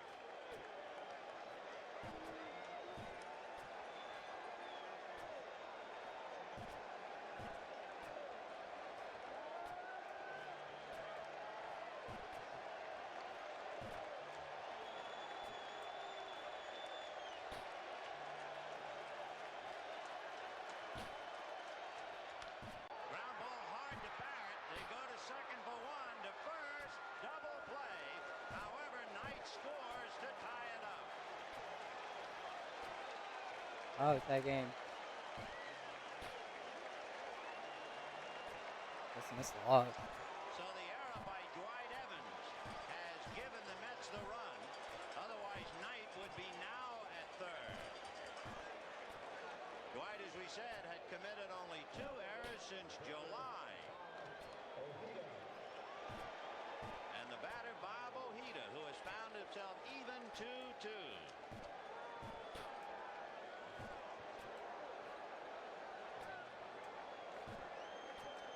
Ojeda struck out in the 3rd inning.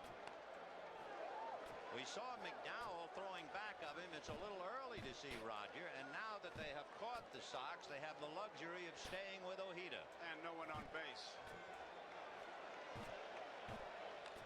0-2. You have to believe, again, without the air, and if Knight would be on now, you might see a pinch hitter, but with no one on, Ojeda gets a chance to bat. To look ahead for the Sox, Henderson, Owen, and Clemens due up in the 6th inning.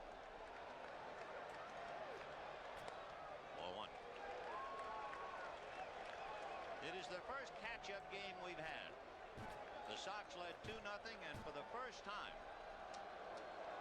a team has caught a leader. Ground ball to Marty Barrett.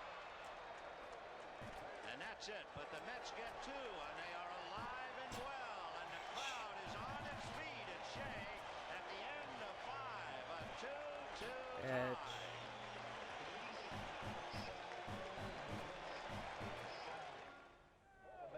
Here's a key play in that 5th inning involving Dwight Evans. He's got his glove down, and it just seems to take almost like a little bit of a bad hop, but he's watching that runner all the way, which may be a factor. But I tell you, it was just a funny way for him to feel that ball. And it allowed Knight to get to second, eventually to third, where he scored on the double play to tie it up. How would you like to be Kevin Elster? He is 22 years old. He was drafted by the Mets 2 years ago. Came up from Jackson AA, and he's the shortstop in a must-win game in the World Series. And here is Dave Henderson. Henderson flied to left, flied to center, 0 for 2. Strike.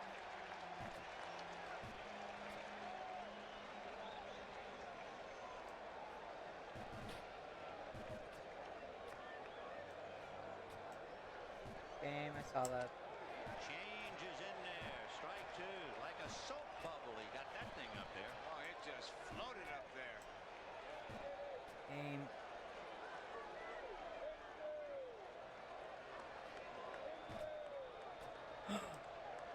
And another change hit up the middle, and here's Elster. The 22-year-old gets him. So Kevin gets his feet wet. He was a Texas League All-Star team member this year. And that's the best thing that can happen to the youngsters, have the first one hit to him where he really has to roam a little bit to his left. He turns it into an easy play, but I tell you, before it's hit to you, I tell you, as a catcher, you hope in this tough spot you get a foul tip. One that'll just nick you, not hurt you, to kind of wake you up, and that's what he's hoping, the ball's hit to him to get his feet wet, as you put it. Oh, to be 22 and playing in the World Series, and you're only a pro for 2 years. You could have stopped after 22. Wow. Strawberry had left his position. That's why Ojeda waited for a moment. There was a door open in the bullpen, but we're ready. Spike on. Single to center, single to left. He's 2 for 2. So is Barrett, so is Boggs. Right.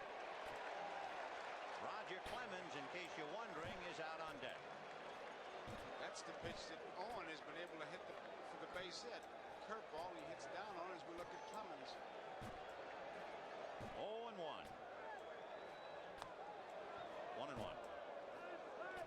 Sox scored in the first and in the second. The Mets rallied for 2 in the fifth, and we're even top of the sixth.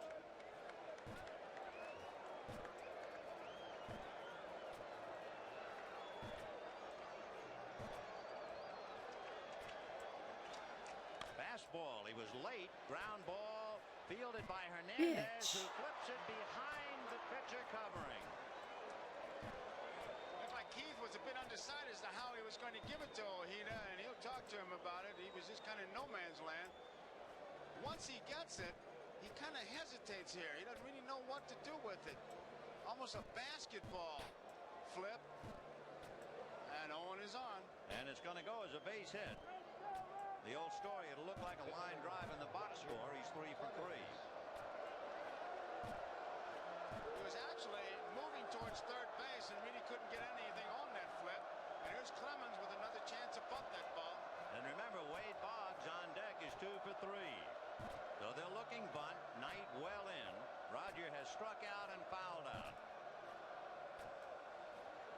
So Spike Owen 3 for 3. The Sox with 8 hits.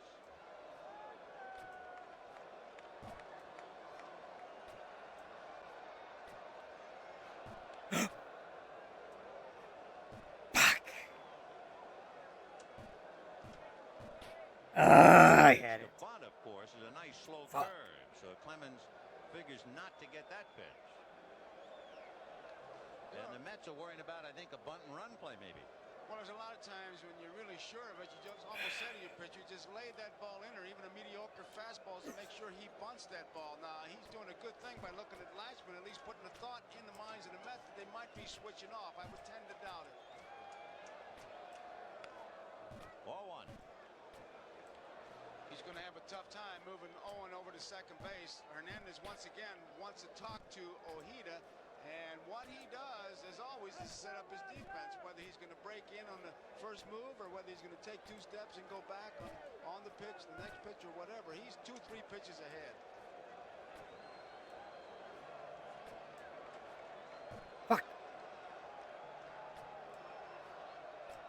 And the bunt is to Hernandez. He's going to go to second just in time.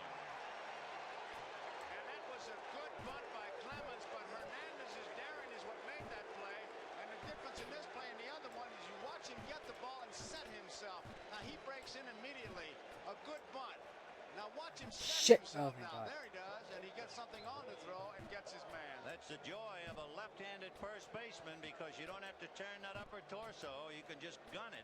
And when he gets his man, everybody in the ballpark knows it. Now you have Roger Clemens in the strange role of a base runner. It had been strange enough to be a batter. And Hernandez probably kidding him about it as Wade Boggs gets in. 2 for 3. Chad, I can't believe Wade Boggs is dead. Boggs Again, singled off Knight's very much glove, alive. Singled to right on a hit and run play and grounded to short, a chopper up the middle in the 4th inning. 0-1. And another breaking ball strike. 0-2. Well, he is like a dart thrower. He just picks his spots. Lays it here, lays it there, puts a little on, takes a little off. He's all around that play.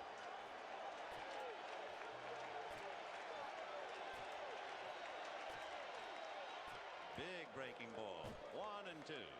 When the Mets bat in the bottom of the 6th inning, they'll have Len Dykstra, Wally Backman, and Keith Hernandez. And Roger McDowell is up again in the Mets bullpen. McDowell has already appeared in games 1, 3, and 4. Breaking ball just missed the outside corner. Boy, he wanted that when you could see him shake his head. That was the pitch he wanted right there. 2-2. It's a curveball. You see that twist. Watch his reaction. A groan. And another one, and it's hit to second. And there's the feed to Elster. No runs, 1 hit, a man left. And Shea Stadium is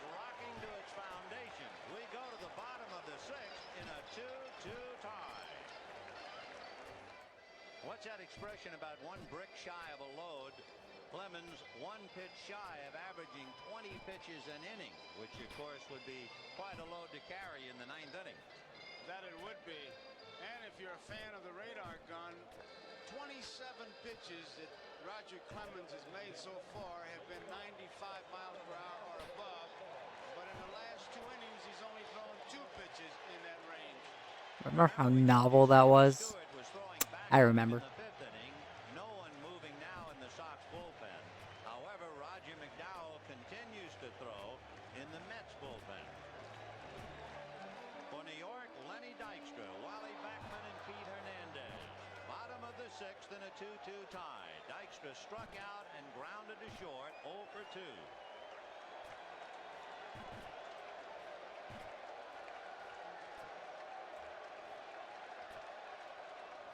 Out away. Another thing, as far as the Sox are concerned, they have not made it easy for Clemens. They have left 8 men in 6 innings.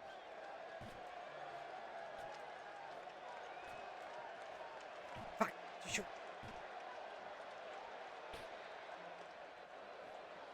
Looked like Dykstra was trying to hit that low fastball to left field. 0-2.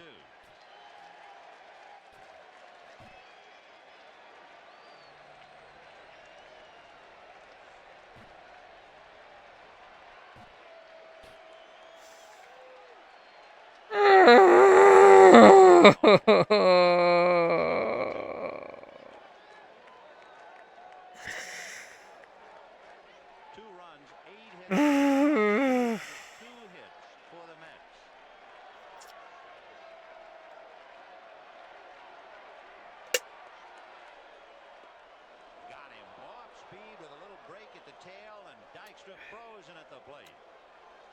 So that's the second time he strikes out, and strikeout number 7 for Roger Clemens. You almost think that he thought it was going to be the fastball because the high fastball he wants to lay off, but it just seemed to break over the plate. Backman struck out and flied to left, and again Boggs looks bunt. Fuck!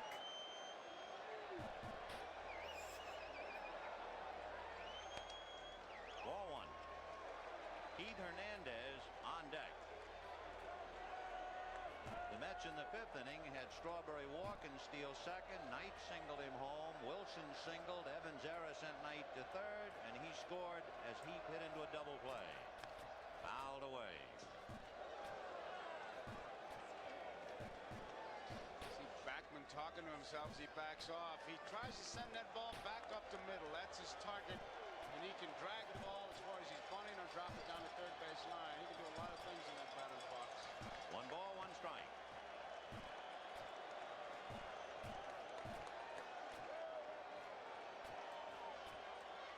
He was going to drag, and the pitch is low. Ball 2, 2-1. It's been a good pitch to drag if it had been in the strike zone, because it was a off-speed curveball.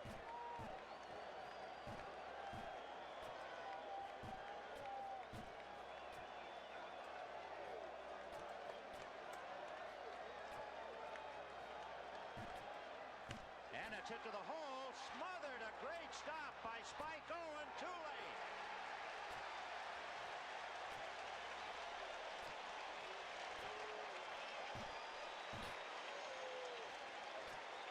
It was only Backman's hustle that made that play. Owen makes a tremendous play. Not only does he come up with the backhand from his knees and throws a strike and had pretty good stuff on it, and Backman just does beat it. He hustled all the way. It looked like a base hit from the minute he hit it, and had he stopped to watch it the split second or so, he would have been out. So Backman singles to the hole, and that will bring up Keith Hernandez. Hernandez has flied to center and fouled out. 0 for 2.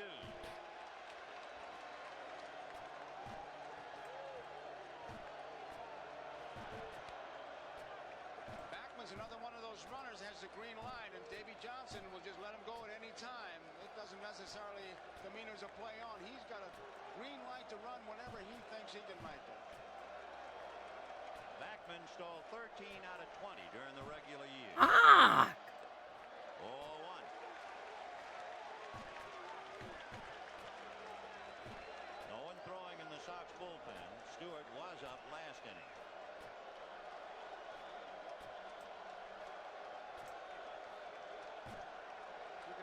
corner trying to just talk to Oh him, break his shit. concentration. 1 ball and no strikes. Oh! Look at Buck faking that the ball had gotten away, and Backman wouldn't go for it. I've gone from like 94% to like 20%. But he tried. Yep. I'm a little miffed. Also true, but I'm a little miffed. Look at Backman. That was a bad movie, Buck. No Oscar. 1 ball and no strikes. He saw Backman dig in, much like Strawberry did the other time.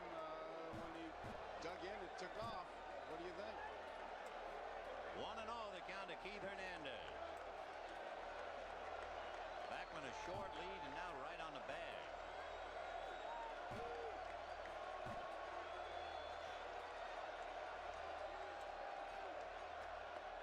Right, 1-1.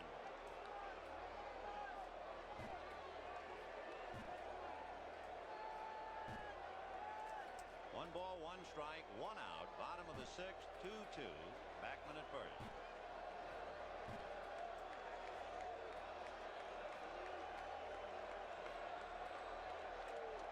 I saw that game. Don't do that.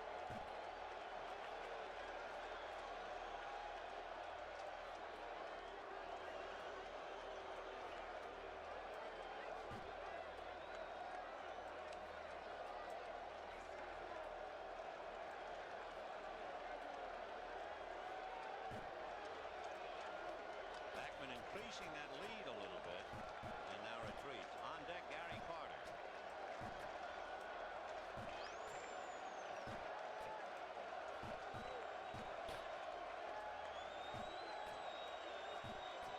There he goes. And there's a line drive base hit. Backman on his way to third. Henderson has to throw it into first.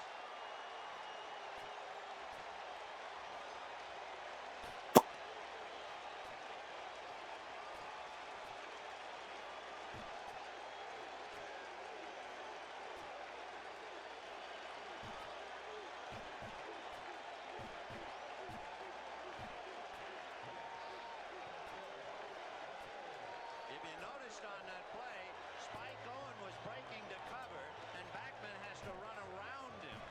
However, Henderson couldn't come up with the ball cleanly to make a play on him anyway. And you could see that pitch was out of the strike zone. A high fastball, and Hernandez just tomahawked it. First and third, 1 out in the 6th, the 2-2 tie, and Gary Carter trying to break that tie. Way out in front of it. Here's where Clemens has to muscle up and go for the strikeout. Steve Crawford is now throwing in the Red Sox bullpen.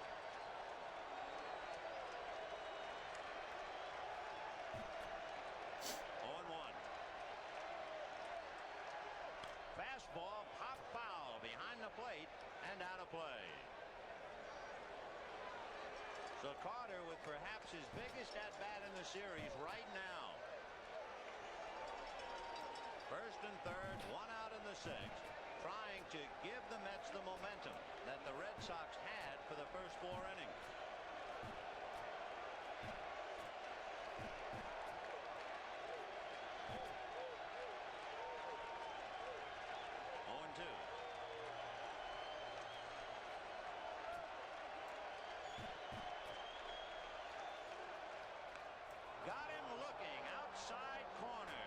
Oof. He went with the fastball and took a shot at that outside corner. You could see Getman give that target, and Clemens really hit it. And there's the yardstick. What do you do with the man on third base in less than 2 outs? He needed the strikeout. Look at that glove. So now it's Darryl Strawberry, front and center, and a frustrated Carter back on the pines. Strawberry has walked twice and stolen second twice. Ball 1. Strawberry has 4 hits in the series. They have all come with the bases empty. And now Buckner to the mound to talk to Clemens. The pitch that's gotten Clemens in trouble with Strawberry's been that high fastball. Darrell's been laying off that pitch. It's out of the And he's walked both times. God damn it!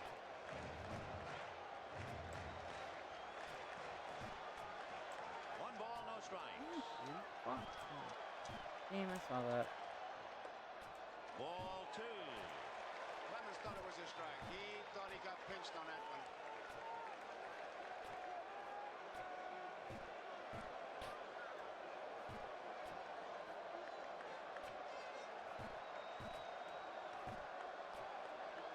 Two balls, no strikes. Backman down the line from third. Hernandez away from first with 2 out. Fouled away. High fastball. That's the pitch he laid off the other 2 times. There's Hernandez and there's Backman. The big out, of course, Gary Carter caught looking for the 8th strikeout for Roger Clemens. 2-1. Foul back, fastball, 2-2. It was a curveball that got him in trouble with Ray Knight, and he's relied really on the fastball with Strawberry. And Knight, of course, kneeling on deck, almost in prayer. And Gary Carter thinking about a glorious but missed opportunity.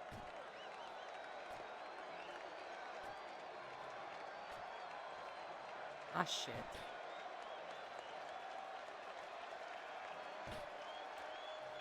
Two balls, 2 strikes, 2 out, and a 2-2 tie.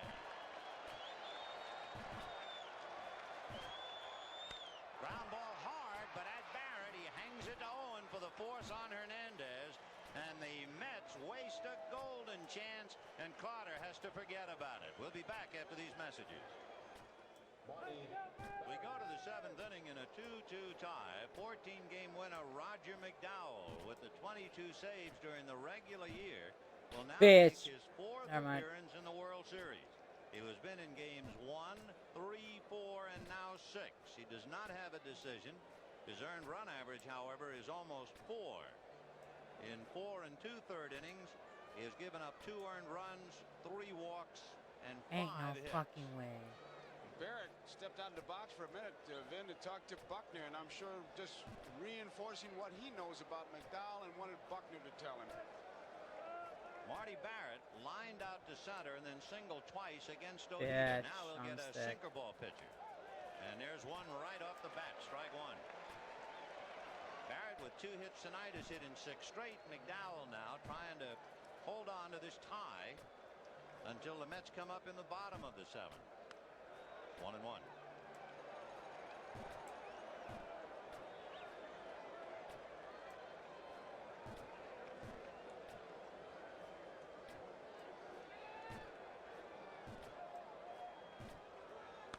Fouled off, 1-2. Very interesting defense. Even though Knight is not guarding the line, he's dropped back. He's still playing Marty Barrett to pull. Yet you look at the outfield, the center fielder Dykstra is in right center field. Look at all that area in there. They're playing him to right field line. In the outfield, Knight's playing him to pull in the infield. The basic theory, I guess, you don't try to pull a sinker ball pitcher, but it is late enough in the game that if the hitter does pull him, you want to have somebody guarding against the extra base hit. 1-2 to Marty Barrett. Sinker, 2-2. It's to protect against that off-speed pitch is what Knight is doing, because if McDowell's got the good sinker, which it appears he does, he should get the ground ball either short or second. 2-2. And it's hit foul off first, out of play. 55,078. They're using the top half of the inning to lay back and recuperate. They have been hollering since right after the national anthem.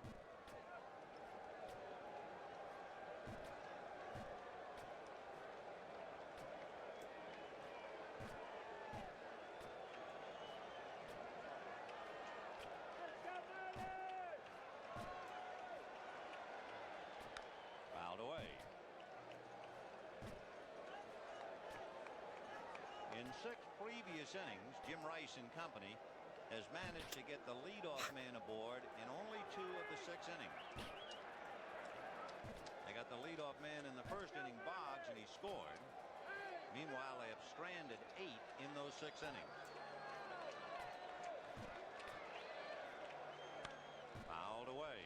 Get that ball up, considering he likes to work down. Roger Clemens given a 2-0 lead. Nevertheless, saw it get away in the 5th inning. So he's even 2-2, and we're in the top of the 7th.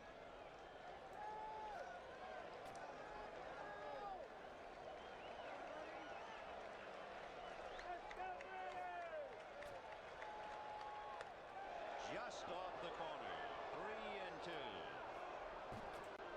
And you can bet Carter, who was burned over a pitch on the outside corner, has something to say about Dale Ford about that one that was called a ball. Sinker.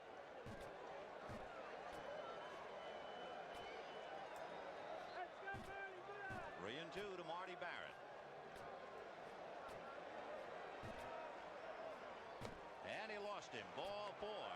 So Barrett, with 2 singles and a walk, goes to first, and that will bring up Buckner, Rice, and Evans. Once again, we remind our viewers we'll be selecting the NBC Miller Lite Player of the Game at the conclusion of the ball game. And with the sinker ball pitcher up there, and Buckner with his problem as far as his legs go, taking a good look at Rene Lashman. Knight's looking for bunt. The double play is the inning record, so you got to look for some kind of a play. And remember, while Ojeda was in there, Buckner was hitting the ball in the air and taking Bobby deep. 0 for 3, twice long outs to right. Now let's see about the sinker baller. Knight looking bunt on the grass. And the bunt is foul. It hit him in the batter's box. No play. It hit him in the box for sure. And the count, no balls, 1 strike. Dale Ford called it immediately. Look at Buckner reinforcing it to Ray Knight. He squares around. Got him right on the foot. And look at Ford immediately calling it foul ball. Hank, Buckner, fuck! when you see a motion like that, he's telling Lashman, start the signs all over again. I missed the first time you did it.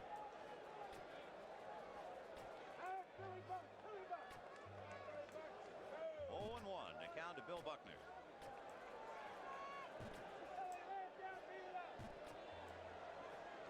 Buck steering to the right side of the infield. He wasn't looking down at Lashman at all. 0-1. And the runner goes, and the pitch is hit up the middle. Back to get it is Backman, and they make the play.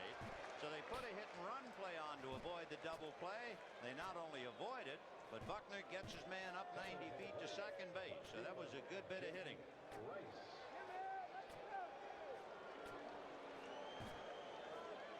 You can see Barrett looking back. He follows the ball. And Backman's play only to first base. Game, please don't. It's his job to put the bat on the ball, and that's what he did. When he was looking, he was almost trying to, before when Vinny talked about it, like he was trying to check who was going to be covering. Usually the second baseman holds when the left-hand batter's up there.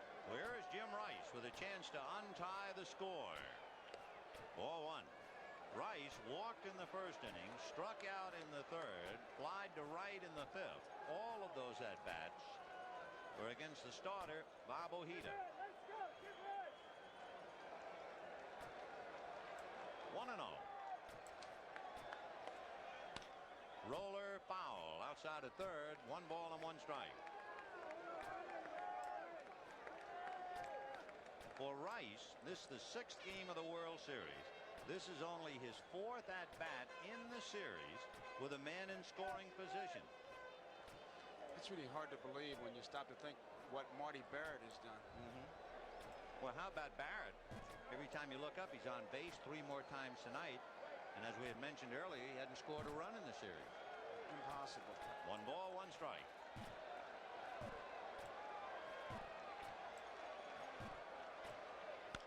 Roller to 3rd. Knight charging. High throw off Hernandez's glove. And over to 3rd goes Barrett. A routine play gets away by Ray Knight. Just a slow roller against a slow runner. He had plenty of time, and he threw it away. You'll see it. Nothing tough about it.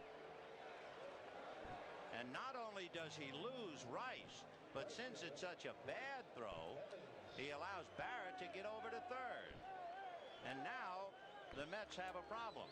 It is indeed strength against strength. They're going to have a sinker ball pitcher against a low ball hitter, Dwight Evans. That ball just sailed right up and over Hernandez's glove. They had a meeting as to who would be covering, and you see Backman now talking to McDowell, pointing to the shortstop. They're still not sure. Backman just hollered in, but they are sure now. It's interesting that because of Dwight Evans' error, Ray Knight turned around to be the tying run. Now because of Knight's error, Dwight Evans has a chance to untie the score. Infield in double play depth. Evans double to left, flied to right, and walked. 2-2, top of the 7th inning. Big error by Ray Knight. Sinker, ball 1. Much like you have to lay off the high fastball with Clemens, you have to lay off that pitch that seems to be right about at your knees, because by the time it comes across the plate, it is out of the strike zone and a cinch ground ball if you try to pull it. And there it was. 1 ball, no strikes. Rich Gedman on deck. Missed again, and Carter can't believe it. 2 balls and no strikes. Davy Johnson sweating it out in the dugout.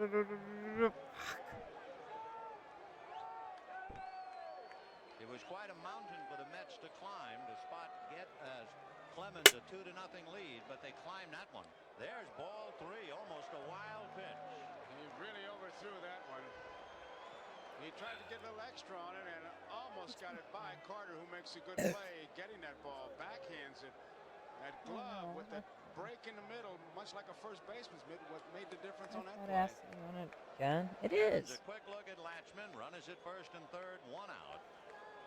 3-0 the count to Dwight Evans.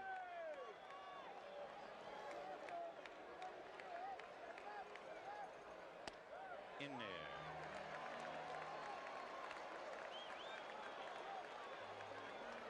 Here's your moment of truth. Johnson dying a little bit in the Mets dugout. Watch the game for a bit. I got to respond to my better half. 1 strike. Time, no pitch. The plate umpires have allowed that to happen throughout the series, and that really is not the way the rule is in the book. But they have allowed the hitter to ask, and they have granted time even though the pitcher is in the middle of his delivery.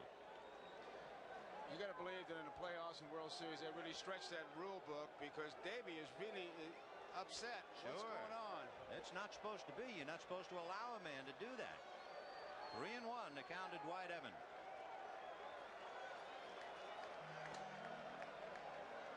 Foul back, 3-2. Now you have a decision, I guess, for John McNamara. Jim Rice doesn't have any speed, and he's talking to Walt Riniak at first. So we'll see if Mac puts a run and hit play on for Rice, so that he could possibly have a chance to break up a double play. And McDowell wants to talk to Hernandez about coming over there perhaps and tying up Jim Rice. Rice is still not sure, because he keeps looking at Riniak for confirmation. Usually the first base coach, he may have a word sign like maybe your first name or whatever. Now he's checking down at third base, looking around, but he has been staring at Riniak. McNamara played hit and run with 2 out in the 2nd inning, and Boggs obliged. So we'll watch Rice at first. Barrett at third, 1 out, 3-2 to Evans, 2-2 in the 7th inning. Rice goes. Sinker is hit down to second. They can't get the double play. Safe at second, out at first. And the run is in. So that was the big play. Do you turn Rice loose or don't you? If he's not going, they get the double play. But he was going, and he was not only there, but safe. And the run is in. So the error gets even larger. Otherwise, the inning is over. He got the sinker in a good spot, and then you see Rice sliding in safe. And it's a decision that'll get lost in the box score, but McNamara, if it's a strikeout, it's a throw him out, but he makes the move, lets Rice start, and gets the big run. Watch Barrett scoring the tie-breaking run. So a key decision by John McNamara.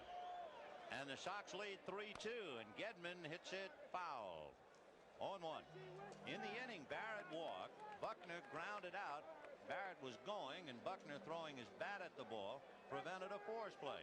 Rice hit a routine ground ball that Knight threw away. That put runners at first and third, and McNamara had Rice going, and that turns out to be a big decision.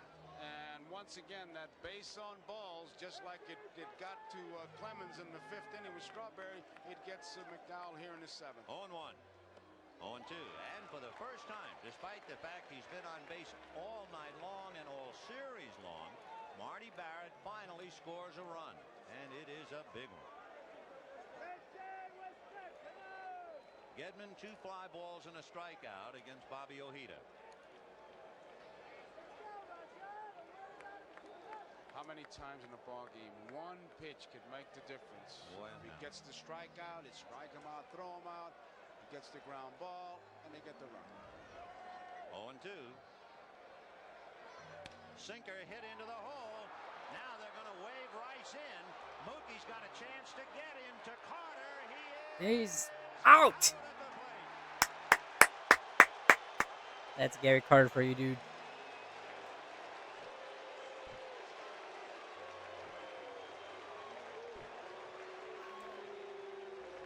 Mookie lets it go on a fly.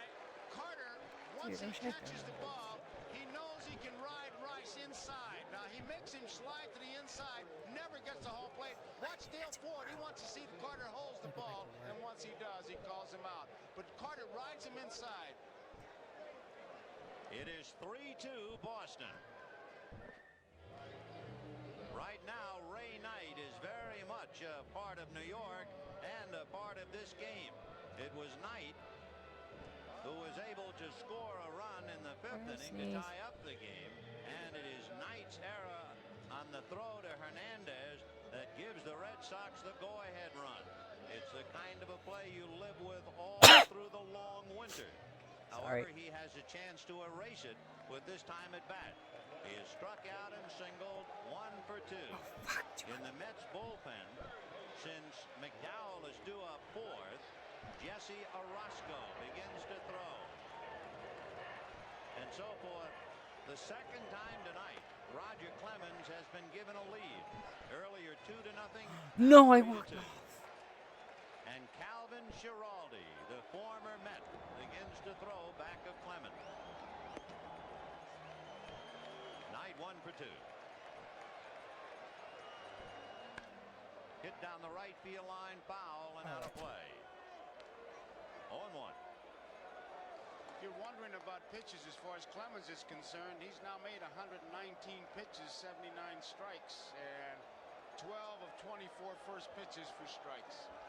Well, he had 99 pitches going into the 6th inning.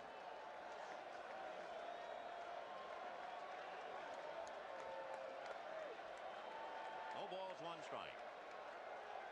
And that's hit on a line right at Dwight Evans. I'm just going to be mad at me. 1 away.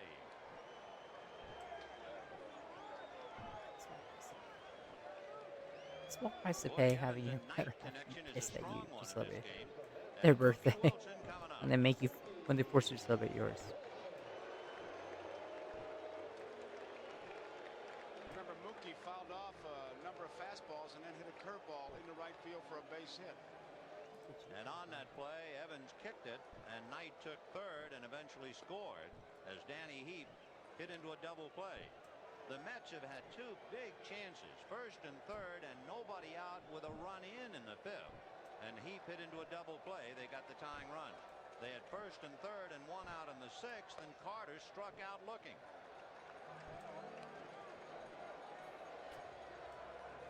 The Mets have not dragged 1 bunt towards Buckner at first in 6 games. That's really hard to believe. Yeah, it sure is.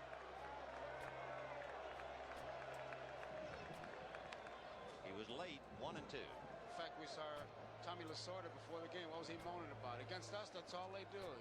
He bunts in batting practice against us. I'm talking about Dykstra.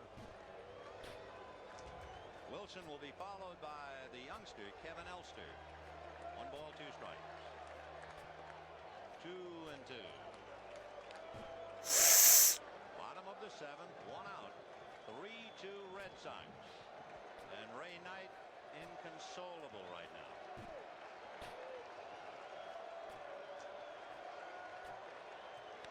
Out away. I'm gonna cheat. I'm gonna cheat. Roger Clemens wears I don't want to something redo around this the neck. again. I don't know really what it is, but he has all kinds of problems keeping it tucked in there. Ooh, hold on. What was that? 2-2. Ball 3 to Mookie. No curveballs yet.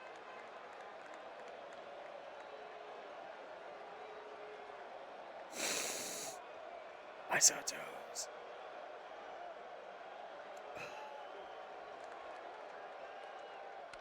Big bouncer down to second baseman Marty Barrett. Second out. I've said it before.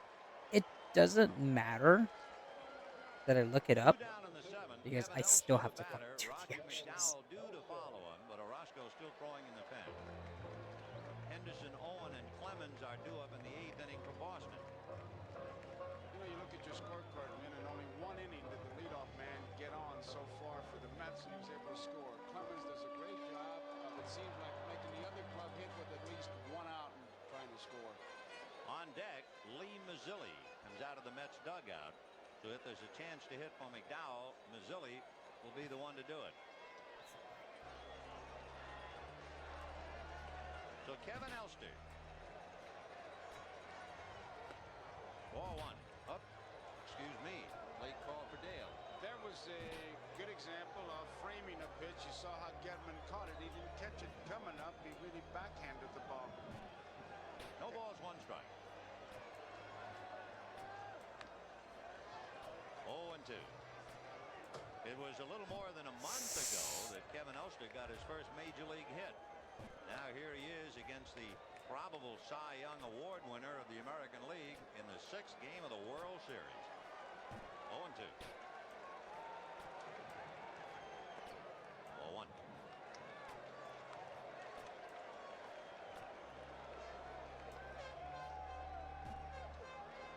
Tom Seaver visiting with Hurst and Baylor. I can live with that. 1-2. Breaking ball. Haven't seen many of those of late, and the count 2-2. He lost it there, and they were hitting it, and Gedman just switched completely off. He doesn't want to run that count to 3-2. He'll want it to happen right here. He's too good a pitcher to take it deep. No, short. 2 balls, 2 strikes. Fouled away, fastball. Elster, a Californian, born in San Pedro and lives in Huntington Beach. He started 9 games at shortstop since being called up. Now he's finishing up for Santana. Fastball, pop foul off first. Buckner limping over, but it's going to be out of play. Billy trying to climb the tarp roller.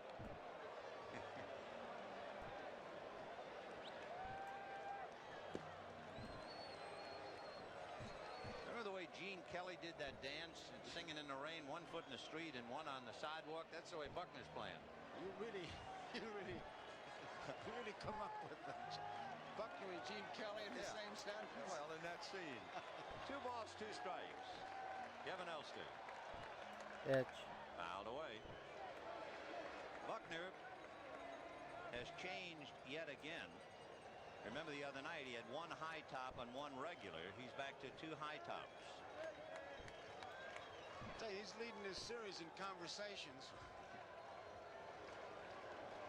2-2 to Kevin Fucking Elster. bots. And it's a fly ball to right center. Henderson is there. So the Mets go quietly in the 7th inning. It's the first time they've been retired in order since the 4th. And at the end of 7, 3-2 Boston. Well, you watching the vlog of the VOD. I hope you're enjoying the baseball game. In the 8th inning, Dave Henderson, Spike Owen, and Roger Clemens. And Roger McDowell a strike. This will be McDowell's last inning since he is due to bat first in the bottom of the 8th. Henderson, 2 fly balls and a ground ball. Nope, short. Ah, the mouth. 0-1. 1-1. Difference in the game right now, the throwing error of Ray Knight, and all you have to do is go back to game 1 and the error by Tim Tupple. Hot one foul by Latchman, and the count 1-2. Well, what a difference in the swing that Henderson takes against a McDowell as opposed to Ojeda. Howard Johnson Hojo. will probably be a pinch hitter waiting in the wings to go up against Roger Clemens. Remember, he hit a home run against Clemens when he played for the Tigers in '84. 1-2. 2-2. Meanwhile, Fuck, I thought so. part of the growing process, the frustrations of pitching in postseason. 4 times walking away empty-handed. 2-2. 3-2. McDowell, remember, started the troubles in the 7th when he walked the leadoff man, Marty Barrett. Now the leadoff man, Henderson, the count 3-2.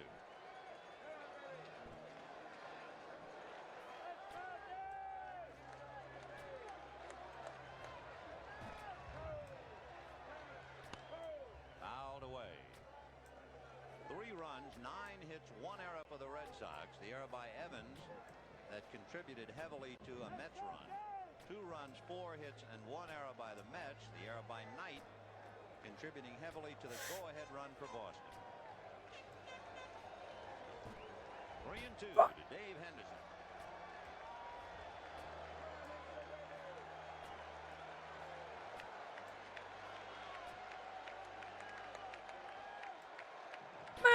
Line foul.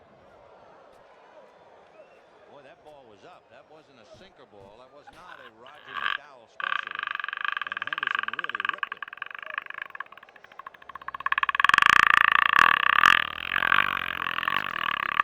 You rip one like that.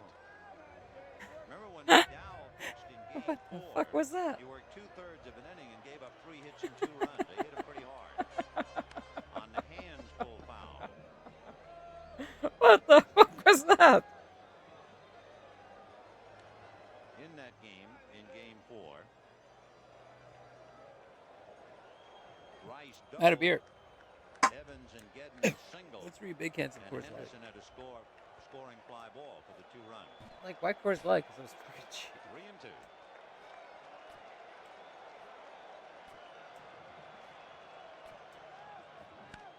Foul the other way.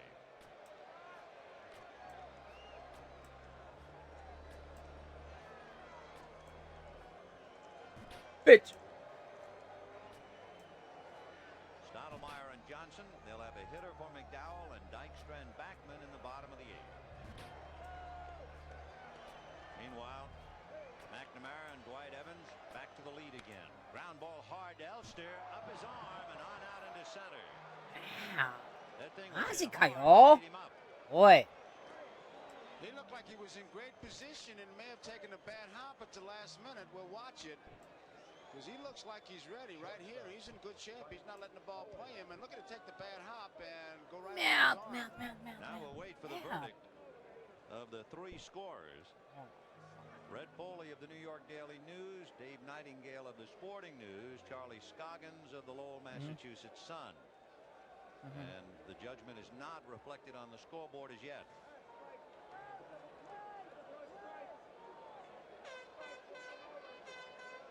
The one thing for McDowell, he's not very lucky tonight, and it's now going to be flashed a hit. So the bad hop single off the left arm of Kevin Elster.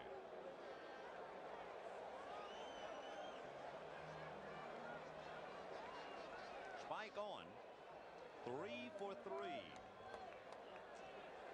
Turning around to hit left-handed.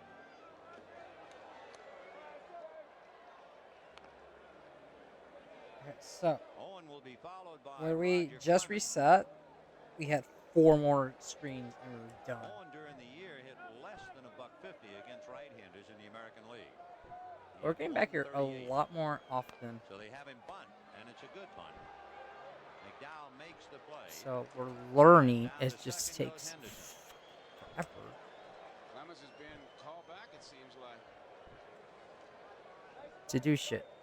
Anyways, They're I going to appreciate the you guys bench. keeping me in your second monitor. I really And Mike do. Greenwell will be the hitter. Show you how long ago it was when the Red Sox won a World Series. So if I'm gonna give Look at what it effort, cost. sure, I'd appreciate My it to be thing. first screen, but for the longest It's time, also interesting. fuck. The last time the Red Sox won the World Series, 1918.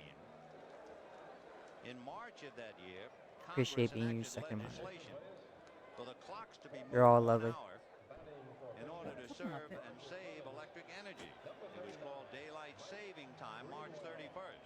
So just Nice as the call. Red Nice Sox little. are trying to turn back the hands of time Hi, tonight, goodbye. we remind you to turn back the hands of your clock before going to bed tonight.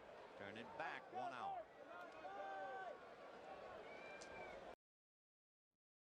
Oh, give me a second.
So Roger goes 7 innings and goes out winning 3-2.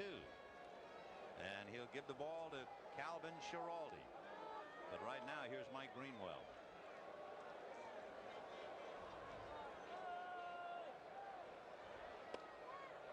Strike. Greenwell has had 2 at-bats in the series. One other when he walked.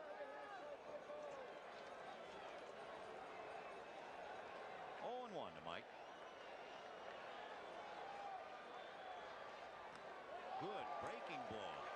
Boy, they really broke that one off. And had it in a good spot, low and inside. There was nothing Greenwell could do once he had made up his mind to swing.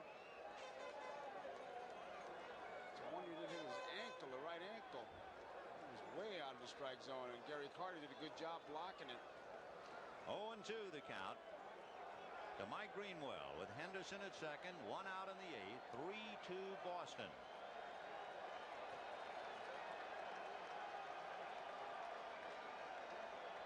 And he chased another one, and Carter will tag him out. So Greenwell strikes out on a couple of very good breaking balls. Henderson holding at second, but now you have Wade Boggs and Davy Johnson going out to the mound. Remember, Orozco had been throwing, but I think he would rather hit for McDowell and then use Orozco. So let's see about walking Boggs and going head-to-head with Marty Barrett.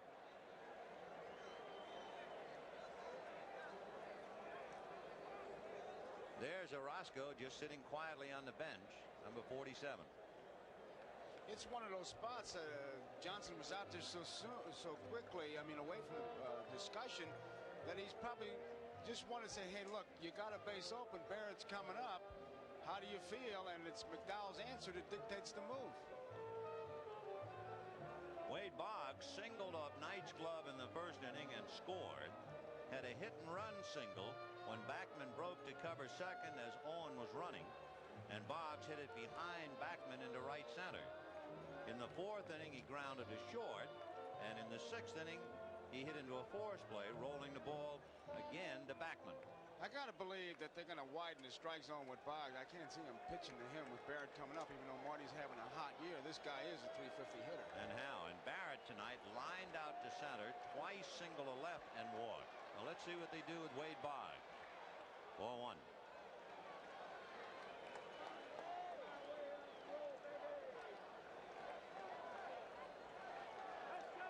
3-2 Red Sox. Top of the eighth, 2 out.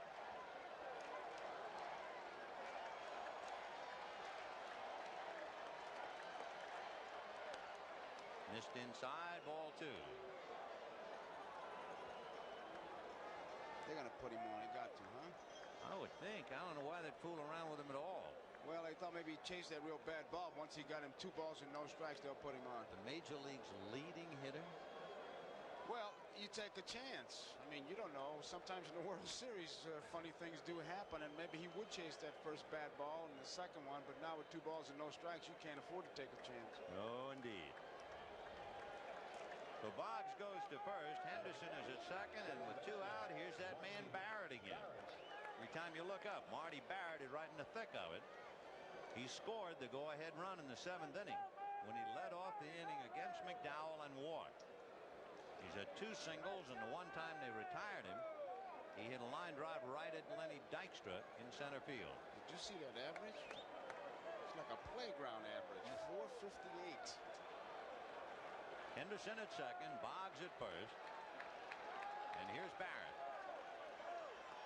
4-1.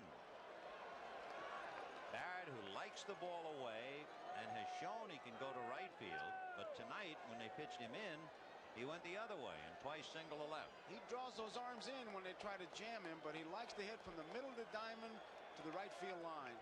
1 ball, no strikes. Ball 2. McDowell, as we said, has been in games 1, 3, 4, and now 6. And at the end of a long year where he saved 22 and picked up 14 victories, you would think he's a little weary.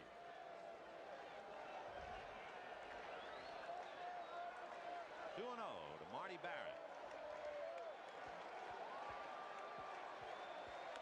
Now he's really in trouble. 3-0. And on deck, Bill Buckner. He walks in, he may force Davey to make a move. And he doesn't want to do it because then he'd have to hit for Orozco since he's leading off the bottom of the 8th. So this is a very big inning for McDowell. Down the pipe. 3-1.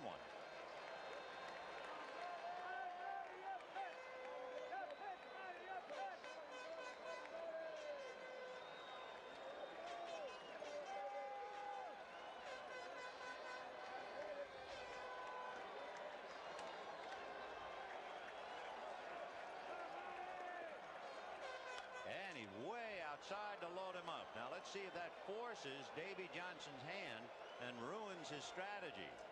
Do you blow everything? Well, he can't afford to wait, evidently. Will he make 2-for-1 switch? Well, the last man to make out was his shortstop, but he's already used Santana. So Johnson almost forced here because of the bad hop single. And then this walk, and he has to bring in Orozco, and he hates to do it. The whole idea was to hit from McDowell and have Orozco pitch the 9th inning, but he can't do it. Jesse Orozco is forced into the game at this juncture to get Bill Buckner for the 3rd out because the Sox, leading 3-2, have loaded the bases. Orozco, a 3/4 style pitcher who will drop down against left-handers.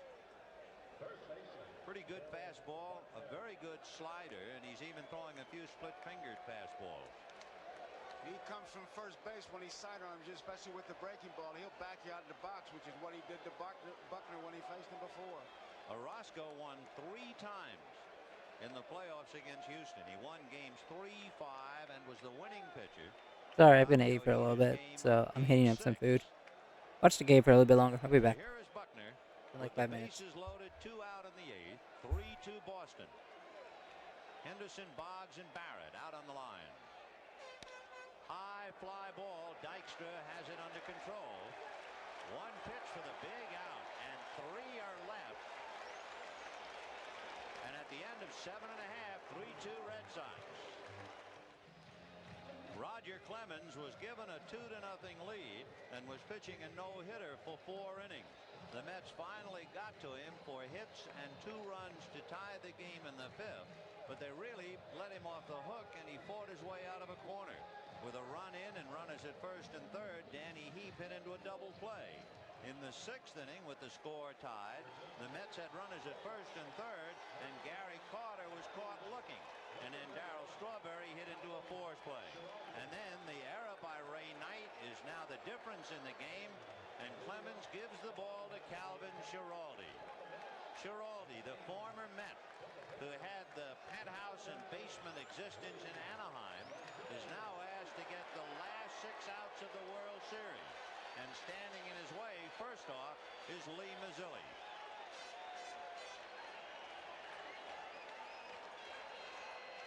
Mazzilli followed by Dykstra and Backman. The Met pinch hitters are 0 for 5 in the series.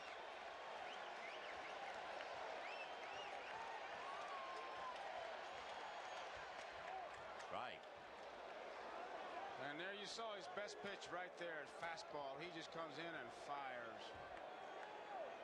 Bottom of the 8th, 3-2 Boston. Mets desperate to stay alive in the game and in the series. Time called for a moment.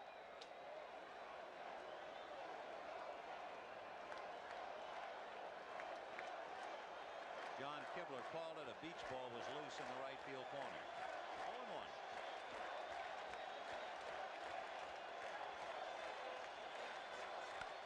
Slicing fly ball. Rice in pursuit. It'll curl foul and out of play. Down in the Mets bullpen, right-hander Rick Aguilera is loosening up. Aguilera was up very early and now very late.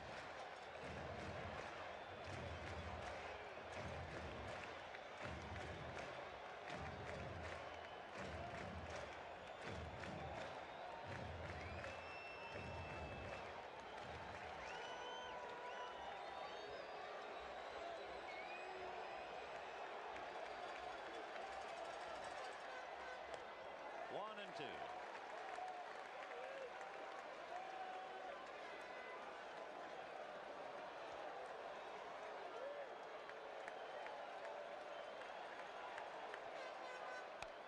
Another slicing foul off third down the line in the crowd, and it's still 1 and 2. The prime requisite of the relief pitchers to throw strikes, and you're watching Schiraldi just look down, get a fastball sign from Gedman, and just put everything he's got behind it. Schiraldi has a save in the series, but prior to tonight, he is certainly well rested for this performance. Fastball full to the hole, base hit into right field for Mazzilli. The time run is aboard.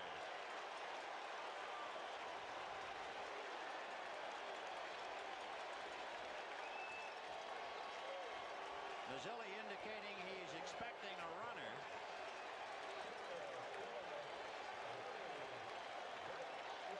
The runner is not coming yet, if there's going to be one at all.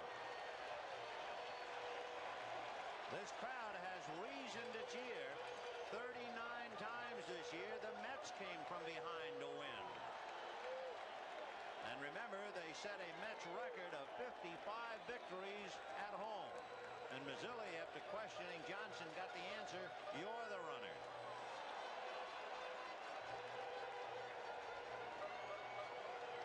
Len Dykstra, Wally Backman, and Keith Hernandez.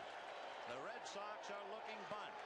Dykstra has struck out twice, grounded to short against Clemens.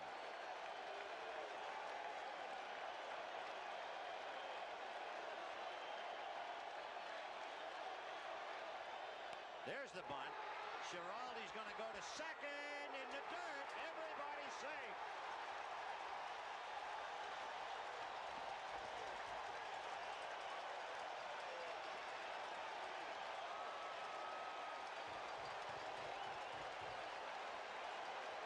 He's a bit undecided. His only play, first base, he throws a sinker.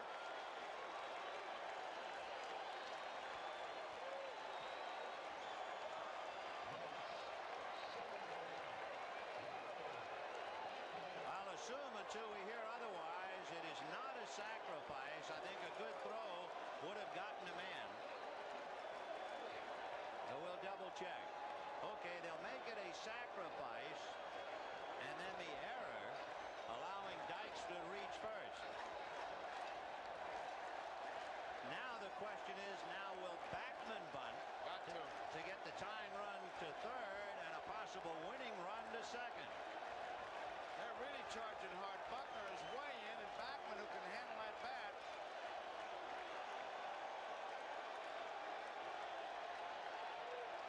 Backman struck out, fly to left, single to the hole at short on a smothering backhanded stop by Spike Owen.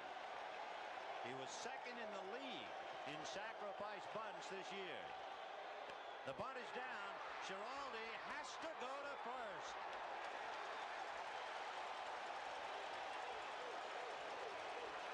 He would have had a play at third, but Boggs had to come in I am because back. of Backman, That's and lunch. therefore could not get back to the bag in time with Mazzilli coming down to third, and Giraldi's only play was to first.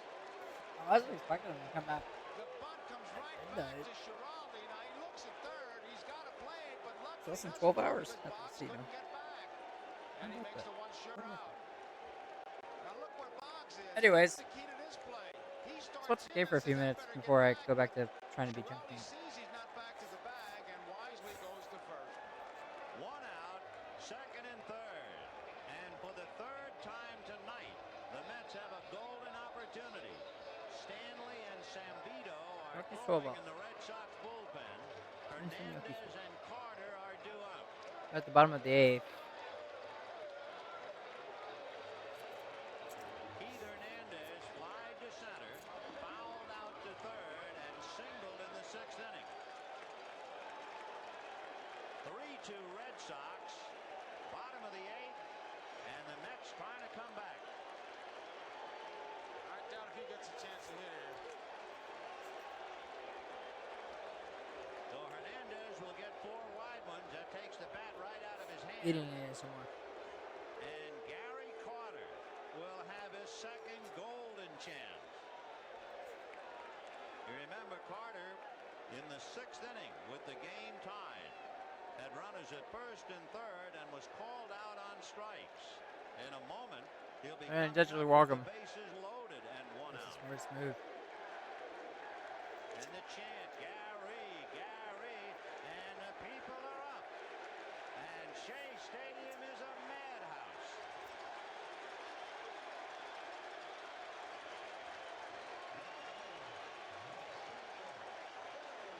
It's best to eat something when you're drunk. Yeah.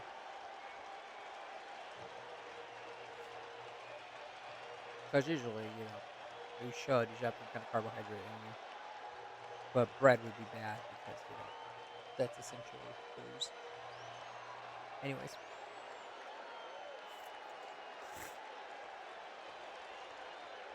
Mazzilli at third.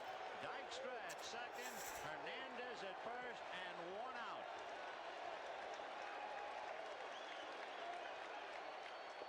Ball one.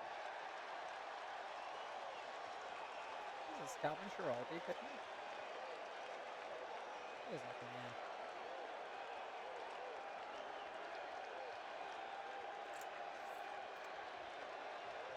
Time. And a turn of the screw as far as the tension is concerned.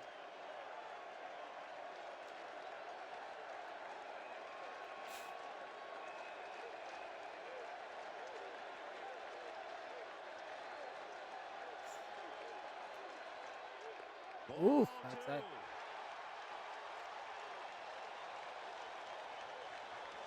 Base is juice, right? Base is juice. Nowhere to put him.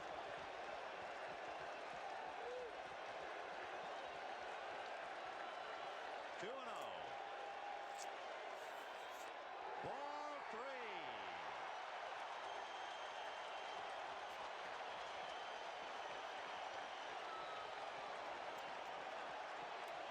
You gotta throw a heater on a 3-2 game. Would not throw something off speed. If it doesn't catch the zone, you're fucked.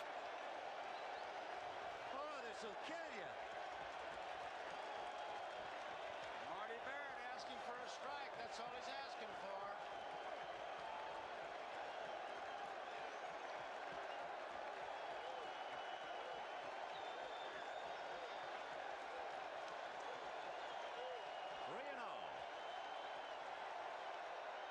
Swung on and line to left, right at Rice.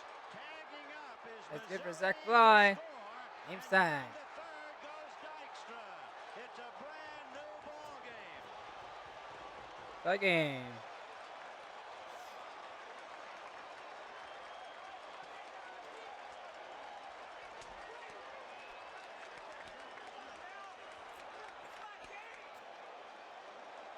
Davy Johnson gambling 3-0 for a base hit. Got the sacrifice fly. Rice's high throw allowed Dykstra to go to third. And boy, does that take a lot of weight and a lot of heat and a lot of pressure off the on-deck hitter. Man, I hit the Ray spot. Knight. Oh, fuck. Never mind. I'm good. Anyway. He's off the hook. Now Darryl Strawberry with runners at first and third in a 3-3 tie in the bottom of the eighth. Buckner behind him. Fouled away.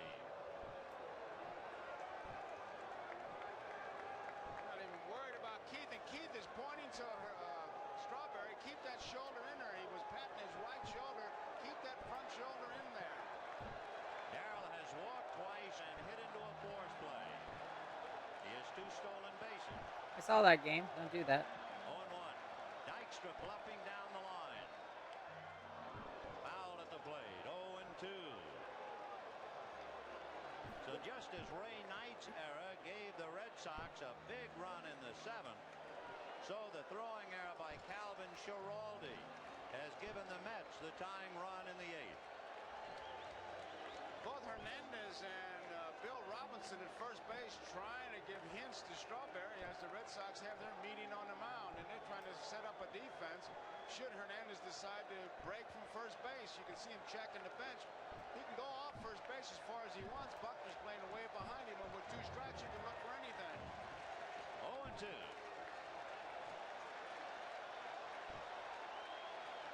Dude, being a reliever in that situation is fucking suck. Hernandez is going on a fly ball to right field. Evans looking Fly over out. at Henderson. It's Henderson.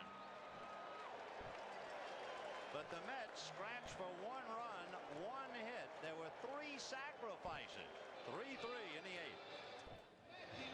We go to the 9th inning, all tied 3-3. The Mets make the 2-for-1 switch. Lee Mazzilli, who batted for Jesse Orosco, stays in the game and goes into right field. Rick Aguilera is the new pitcher, and he will pitch in Darryl Strawberry's spot. In the 9th, the Red Sox will have Jim Rice, Dwight Evans, and Rich Gedman.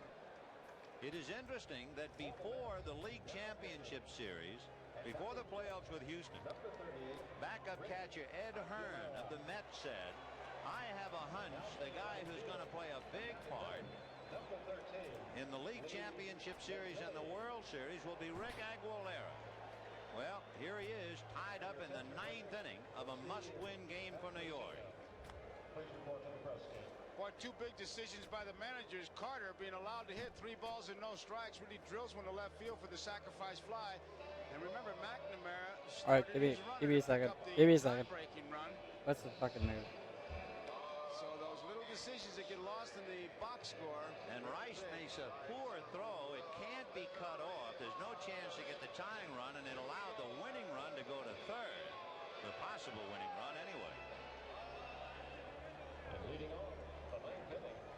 So Mazzilli, who was the pinch hitter and single, worked his way around to score, stays in the game in right field. And now let's see about the Sox.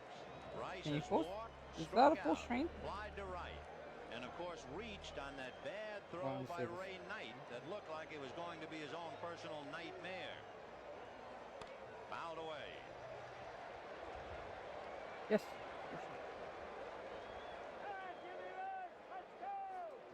Aguilera. He's the fourth Mets pitcher.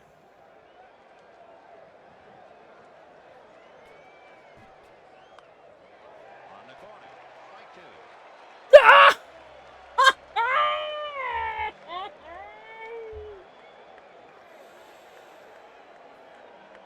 Aguilera's best pitch, they tell me, is the slider.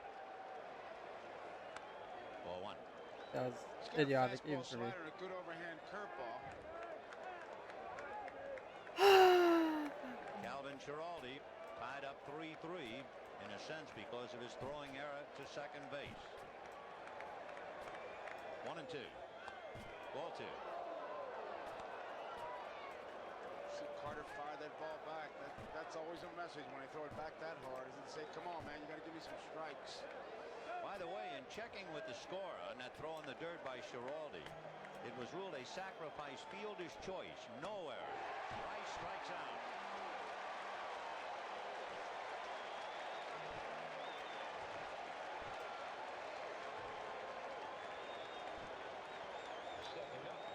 Fastball just blew it right by him.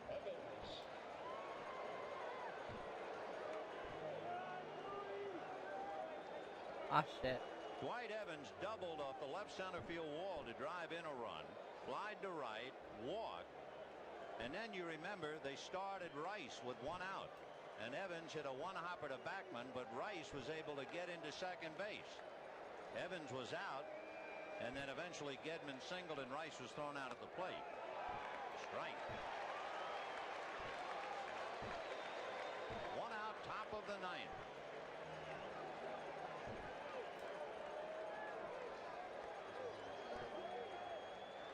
I'm barely drunk. 1-1. I've had 3 24 outs. Hasn't Coors thrown a Lights. curveball yet, but he's certainly in a good spot now for a breaking pitch. He kept him honest with that fastball inside. Like that got you drunk? Well, I did drink one within the time span of 2 hours and change. There's a breaking ball, and Elster bobbles, picks it, drops it, and the kid's burned. An error.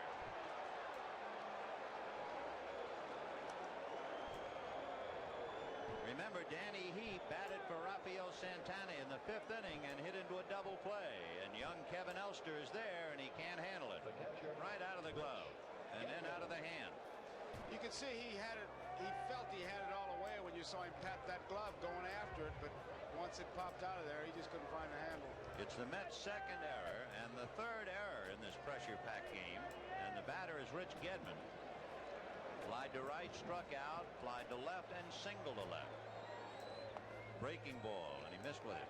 When you saw Aguilera waving like that, he was asking the shortstop and the second baseman who's covering. Elster said, I'll be covering. 1-0. Fouled off, 1 ball, 1 strike. Bob Stanley is now throwing in the Red Sox bullpen.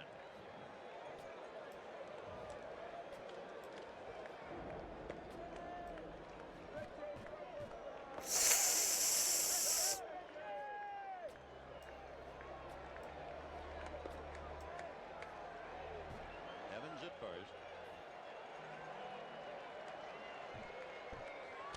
And it's a busted bat ground ball. Backman feeds Elster, and he goes to Hernandez. Oh boy.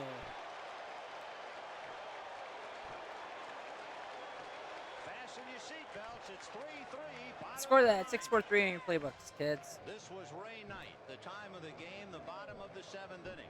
His error in the top of the 7th inning was a major contribution to the Red Sox taking a lead. This is Ray Knight in the bottom of the 9th, leading off in a 3-3 tie.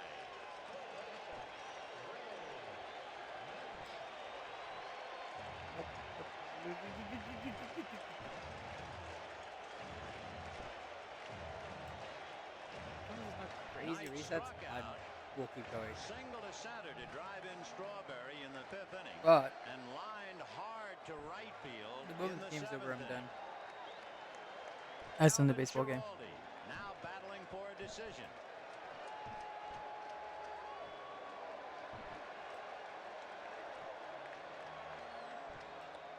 Ball 1, breaking ball.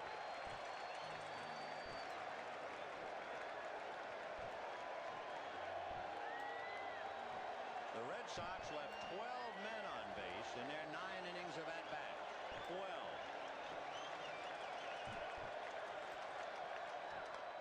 Ball 2.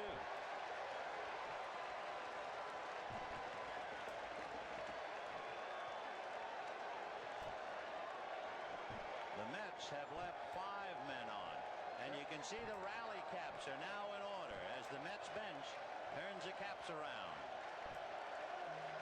2-0.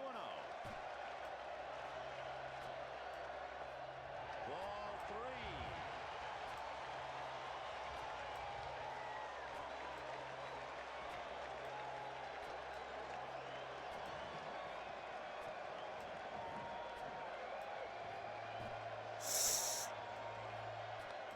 In there. 3-1. Mookie Wilson on deck, and then the kid shortstop Kevin Elster. Anything but a I kid did it manager, again. John McNamara looks on. Ball 4. Walked him.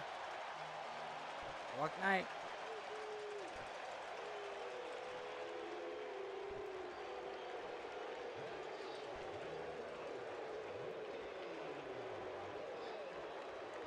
Mookie looking for a sign, but if he does anything but bunt, And this, they may hold have on. to call in to, I don't know what. Buckner's setting up a defense Oh, now. yeah, That no. baseball balls in the 7th, 8th, and 9th. You got, all in spelling trouble.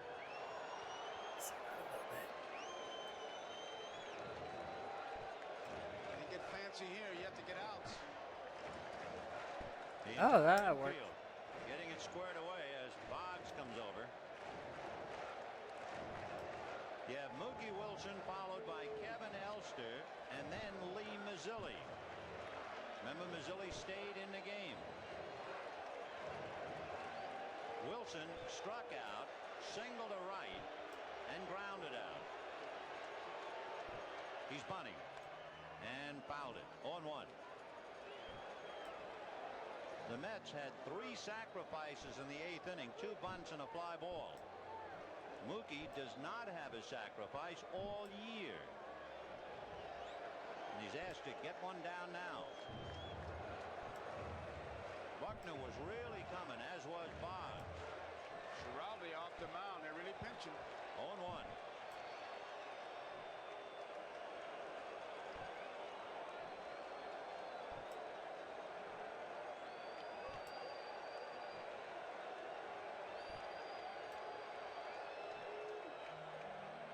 The bunt out to get it is Gedman and throws.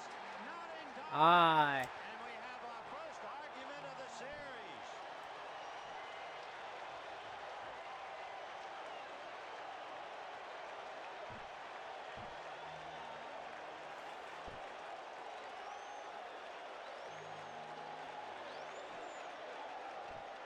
He was on the bag, John said.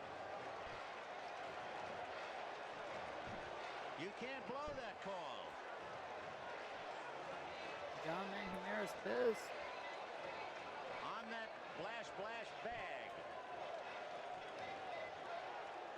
Why?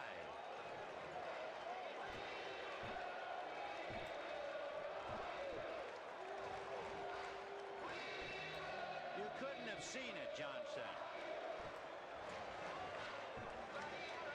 Yeah, should use a replay. Use a challenge. Oh wait. Here it is again. You be the judge. What the Red Sox contention was to Jim Evans, you couldn't have seen that Owens was on the bag. And Jim Evans said, I saw it. And the Sox said you couldn't have seen it if you called him safe. Apparently they wanted Evans to talk to another umpire. Here's the play. You can see him coming off the bag. Jim Evans was right there to call it. And now the Mets have first and second and nobody out in the bottom of the 9th in a tied-up game.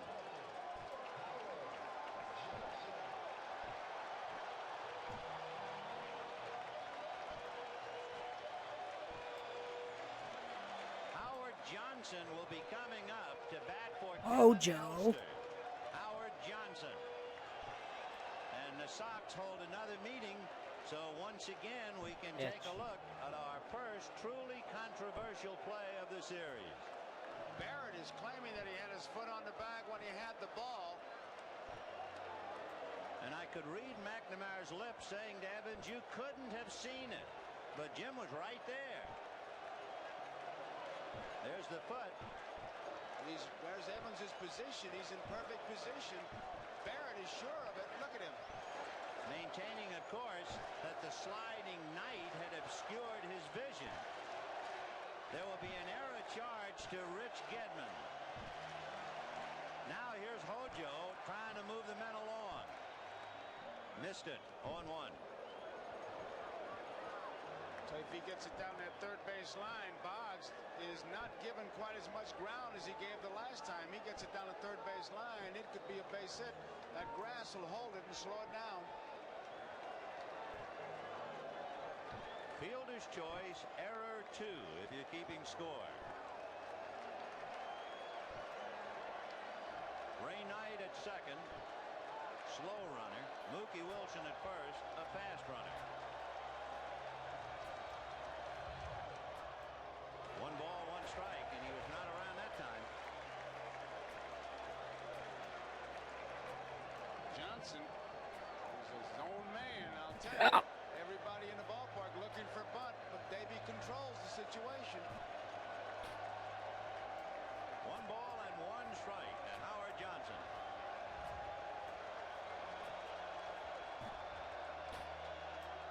Ground ball foul to Bill Robinson. Surprising. They have Hojo up there swinging. Bottom of the 9th and nobody out. And you have a left-hand hitter, Mazzilli, on deck. Then another left-hand hitter, Dykstra and Backman. So Davies rolled the dice with Howard Johnson. 1-2.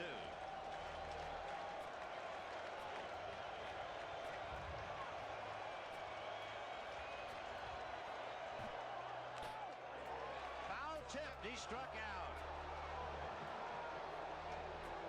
On a check swing that ticked the bat, Johnson strikes out. 1 very big out. And Lee Mazzilli coming up. And unless he gets that run in, Davies on the firing line once again. That foul tip, the ground ball now, and you're out of the inning.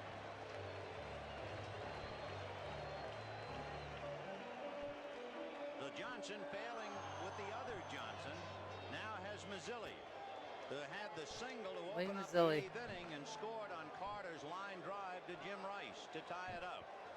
Mazzilli staying in the game to play right field for Darryl Strawberry in bat 9th.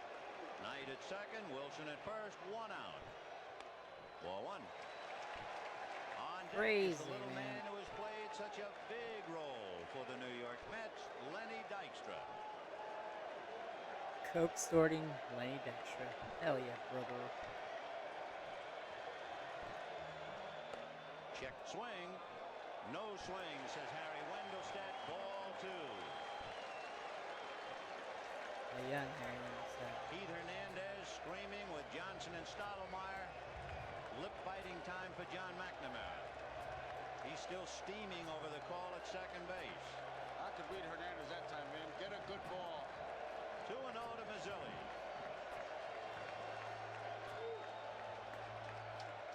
High drive into right field, hooking down in the corner, foul. Wow.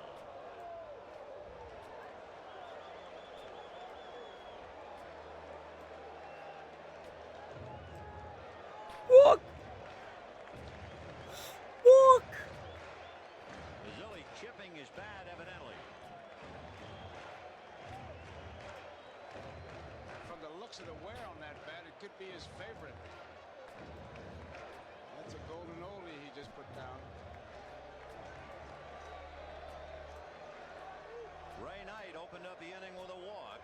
Wilson bunted. Gedman threw to second.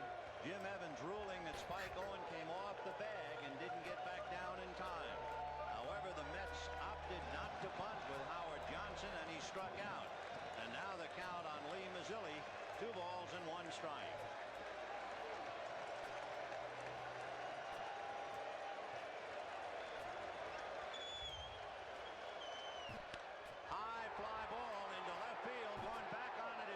Rice on the track to handle it.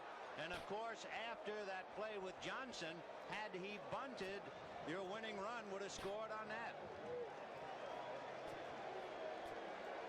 2 down. Knight still at second base. And the batter is Lenny Dykstra. Dykstra struck out in the first inning. Grounded to short. I keep in the fucking up third, there instead struck of like out in the sixth, fully resetting. sacrifice in the eighth. On deck, Heath Hernandez. Oh, we had 21, 21, 21. Nice.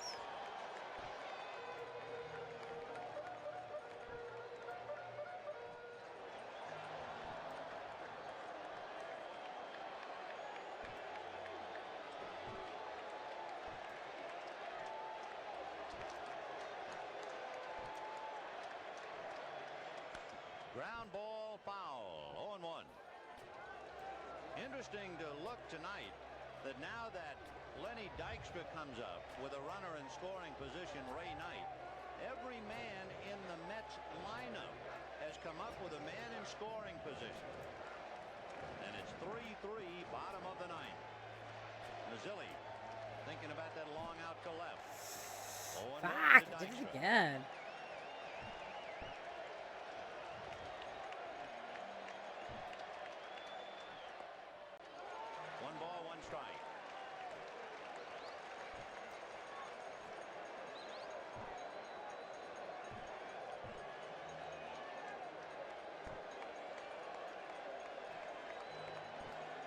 I'm gonna be honest, if we have to do one more full reset, I'm kind of done. And you'll find out what happens in this game if you didn't already know what happens. Ball 2. Giraldi looked back at the mound as if his spikes had caught. 2-1. Evans is deep in right field. Henderson and Rice not too deep, so there could be a play. There could be a play center and left. Knight not that fast. With a left-hand hitter up, Knight is not worrying about Barrett. His only concern is Owen, who is bird-dogging him quite a bit. Fouled away. 2-2. So Deuce is wild on Dykstra in the bottom of the ninth of a 3-3 tie.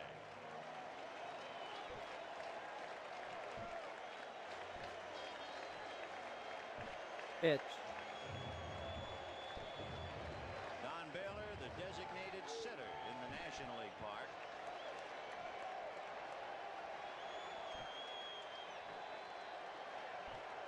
Time.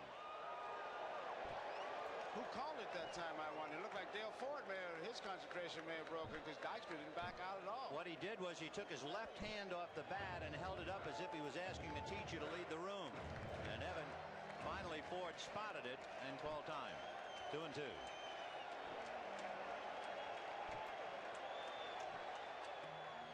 Ball 3, a throw back, and Knight just got under the tag by Barrett. If the throw's on the shortstop side, they got him. Barrett got over there in good shape. It was one of those I'll be there plays. Nothing set before that.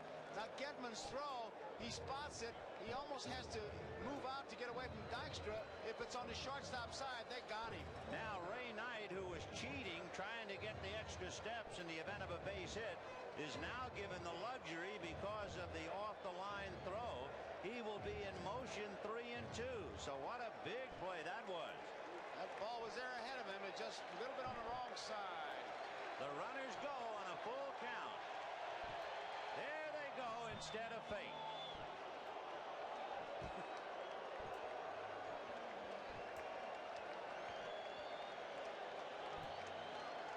Knight's the winning run at second base.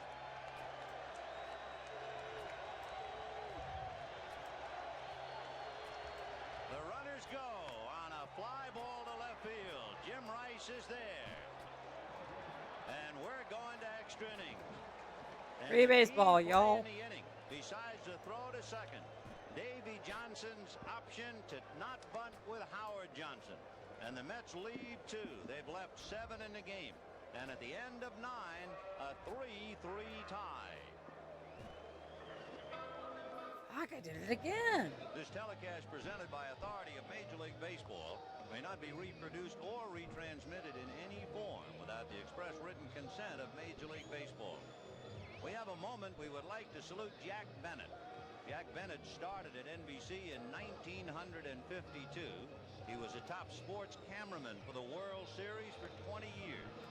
He is now and has been the director of technical operations for the past 5 years. And this is his last World Series.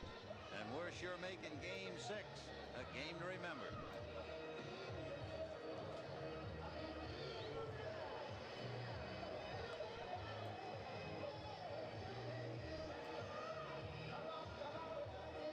With Howard Johnson staying in the game at shortstop, Dave Henderson will lead it off.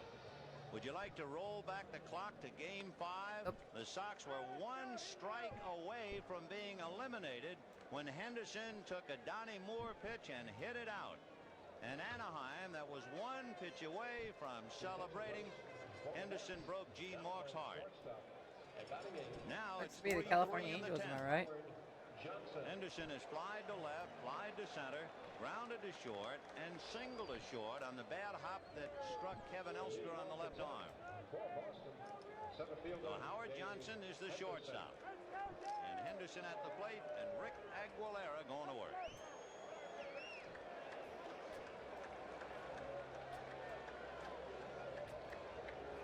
If you look at the Red Sox bench and you think of pinch hitters, they have only right-handed batters to go against Aguilera if they are thinking of batting for Schiraldi. Only right-hand hitters. And, of course, the number 1 right-hand hitter, Don Baylor. Fuck, I did it again. And you can see he's loosening Did up. I just not lining up correctly? I should be. I should be good. And a drive to left. Going back on it is Mookie Wilson, and this one is gone. Henderson has done it again. And a note on Rick Aguilera. He gives up the most home runs on the staff.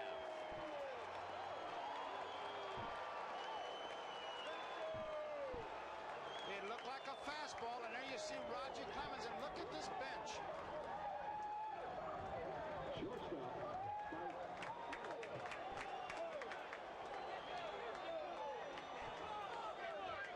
And it is 4-3 Red Sox on the lightning-like home run of Dave Henderson.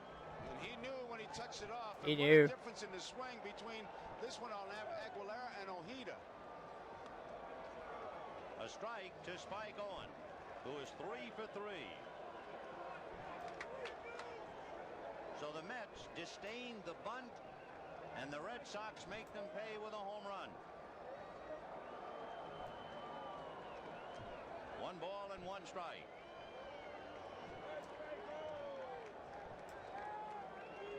When the Mets bat in the bottom of the 10th, they'll have Backman, Hernandez, and Carter.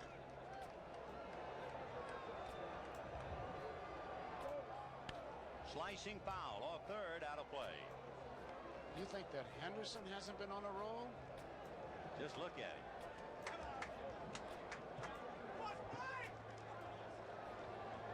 Yep, start again. 1-2 to count to Spike Owen.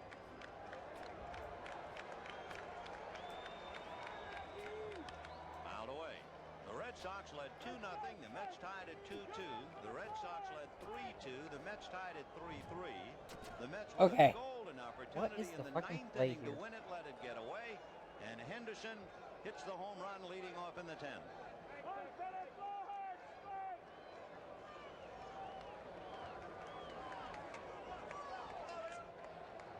And just to switch what we said the other night, it's so quiet in New York you can almost hear Boston. 1-2. No! Fuck! I held it too long. I held it too long. I held it too long. I held it too long. Oh, God.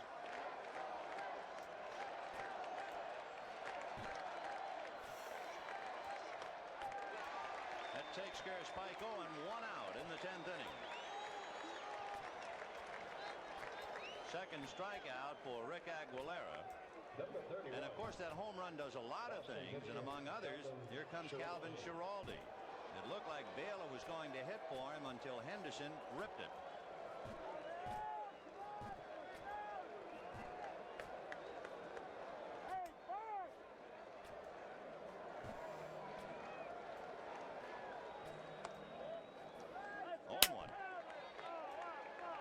Schiraldi followed by Wade Boggs.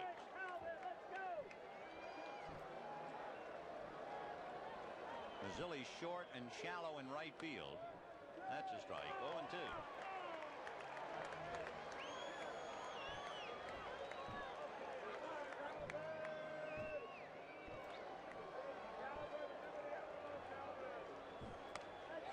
That takes care of Schiraldi. So 2 out in the 10th.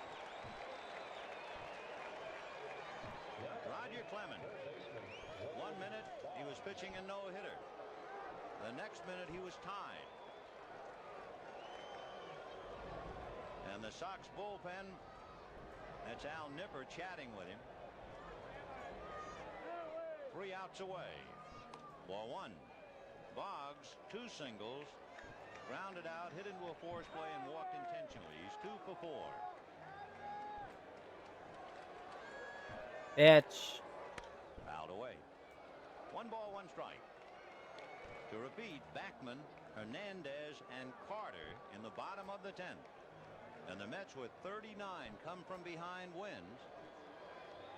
And Henderson and company trying to take it and run. For the Red Sox, including that wild Game 5 of the playoffs with the Angels, the Boston Red Sox have won 19 games in their final at-bat this year.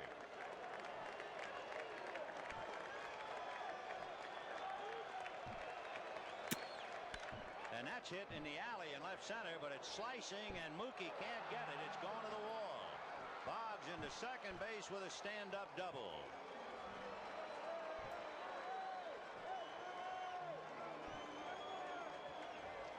So a home run and a double in the 10th inning. And the batter now, Marty Barrett. Marty Barrett. Marty Barrett lines You up can to kiss center, my 2 ass. singles to left and 2 walks.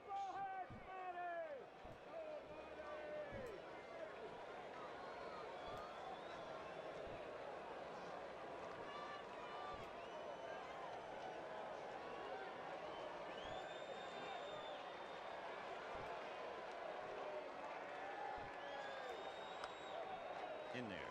1-1. Aguilera kind of quick pitched him that time, caught him between waving the bat. Although Marty might have been taking that pitch all the way, but he certainly didn't appear ready for the first time in this entire series, I might add. 0-1. Backman deep at second. 1 ball, 1 strike. Boggs at second, 2 out in the 10th, a run over. Red Sox 4, Mets 3. Hernandez is trying to get Dykstra's attention to move him in. They're deep in that outfield, and with 2 outs, crack at the bat, Boggs will be off. 1 ball, 1 strike. Ball 2.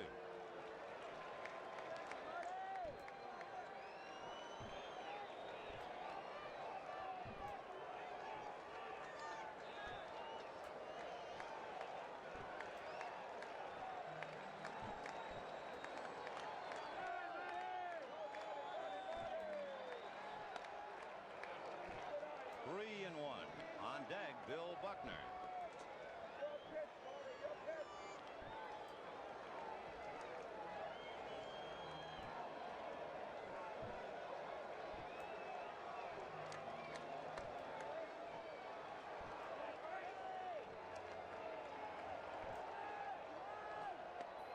Little slider for a strike. 3-2.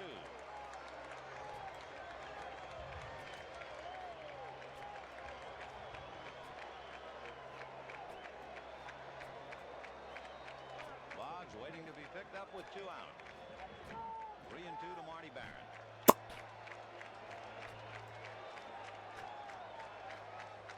And it pitch hit into center, base hit. Dykstra charging. Here comes Boggs. He will score. The throw backed up by Aguilera, and Barrett goes to second. And it is 5-3 Red Sox. And what a big run that was. Well, the scouting report says run on the Met outfielders, and Hernandez, as we mentioned, was trying to get Dykstra to move in, but with 2 outs, Boggs broke at the crack of the bat, and Dykstra's throw so high nobody can cut it off. They pick up the extra base. And there again is Barrett. That is the 5th time he's been on base tonight. So Marty Barrett puts extra weight on the Mets dugout, and here is Bill Buckner. Barrett taking second on that high throw to the plate. Buckner lined out to right, flied to center and to right, grounded out. Ball 1. Is that ever going to be a long press conference for Davy Johnson if it ends like this? In the bottom of the 9th inning, Ray Knight walked. Mookie Wilson bunted. The throw to second was high by Gedman. Jim Evans ruled that Owens was off the bag, and there was first and second, nobody out. A bunt puts the winning run at third base. But Davy Johnson opted to have Howard Johnson swing away, and he eventually struck out. Foul ball. And then, as so often happens after one decision, something immediately happens to make you rue the decision. Mazzilli, a fly ball deep to left that would have scored the winning run. But instead, the run is held at first and second. And when the Mets did not seize the opportunity, the Red Sox did in the 10th inning. Home run by Henderson, double by Boggs, single by Barrett, 2 runs over, and a 5-3 Boston lead. Nope, short.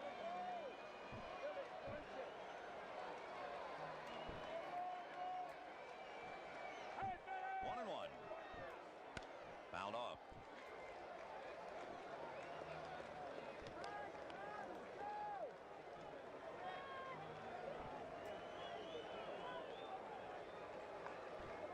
Marty Barrett with 3 singles and 2 walks. The only time they got him in the first inning, he hit one right on the button, but right at Len Dykstra in center.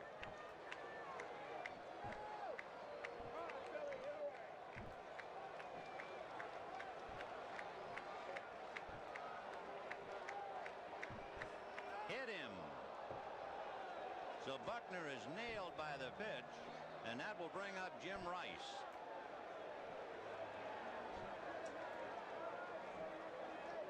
There's nothing you can do when that ball is right there. Left fielder, Jim Rice. So Buckner at first, Barrett holding at second, and Jim Rice coming up. Rice walked, struck out, flied to right, reached on a bad throw by Ray Knight, only to be thrown out at the plate, and struck out. High foul, out of play, 0-1. To repeat, in case you're not keeping score, Backman, Hernandez, and Carter due up in the bottom of the 10th, and Aguilera's spot is due up 4th.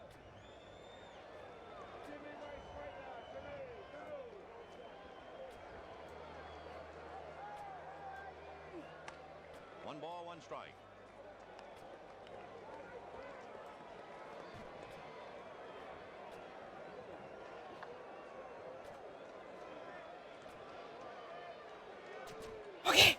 Okay, that's the farthest we made. What's the play? 1 and 2.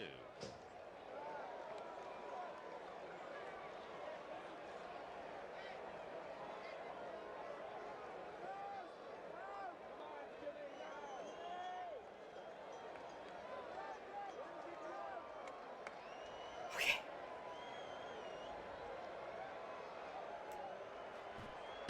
And that's lined to right. Mazzilli has a bead on it and puts it away. But the Red Sox come up with 2 big runs on a single, double home run. And at the end of 9 1/2, Red Sox 5, Mets 3.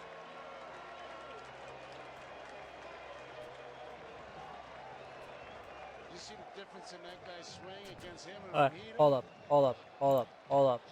Shut the fuck up. Shut the fuck up.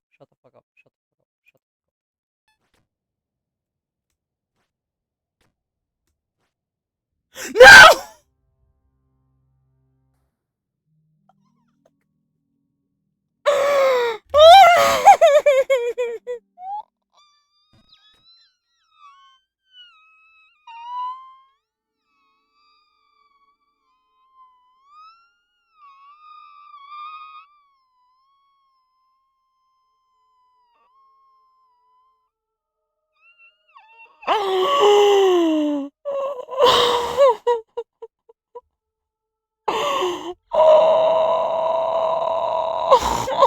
That was the worst part to fuck up.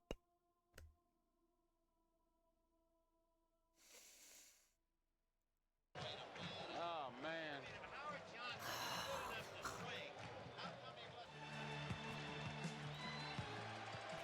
5-3 Red Sox, and Wally Backman a strike. Backman is 1 for 3.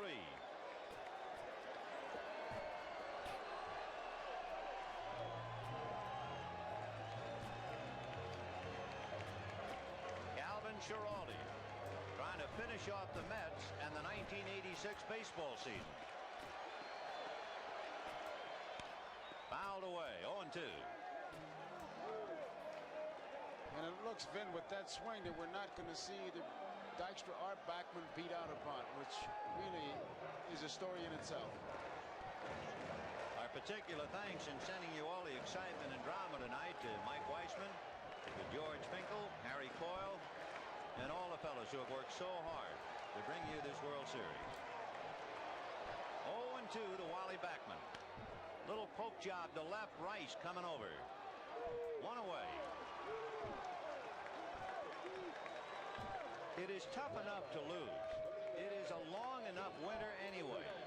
But when you have made a decision and it will stick in your craw all winter, it will make the offseason almost interminable. And that's the life of a big league manager. Here's Keith Hernandez. Fly to center, fouled out. Single to center, walked intentionally. 1 for 3. Right.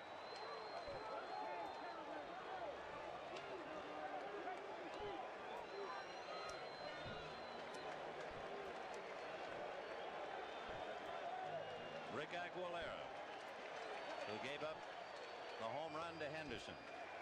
1 ball and 1 strike.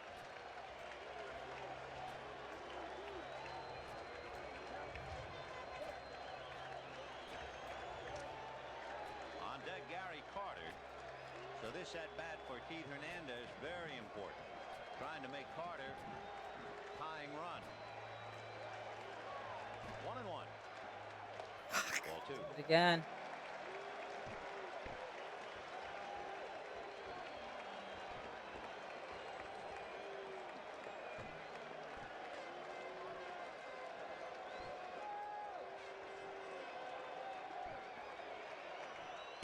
And that's it to dead center with Henderson going to run it down. And the Mets are down to their last out. Fuck. Tonight's NBC Miller Lite Player of the Game is Marty Barrett. Miller Lite happy to present a check for $1,000 in the name of Marty Barrett to the National Multiple Sclerosis Society. Marty had 3 singles and 2 walks. Handled everything hit his way. Kevin Mitchell is on deck to bat for Rick Aguilera and Gary Carter at the plate. And he pops it foul, out of play. Gedman coming back. It is out of play. Carter had 2 great chances. As we go back through the history books, and the Red Sox are 2 strikes away. In 1918, when the Red Sox won, each player received $1,000 as the winner's share. This year, each player will get more than $70,000. 1-1. The oil can, at least for the moment, looks like he has tomorrow off. 1-1.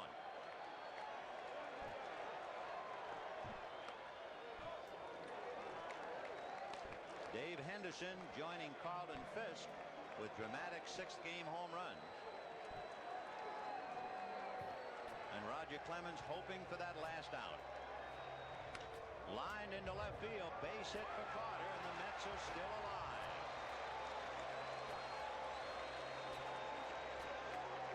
Hit number 2 off Schiraldi, number 6 for New York, and with 2 out, representing the tying run, Kevin Mitchell.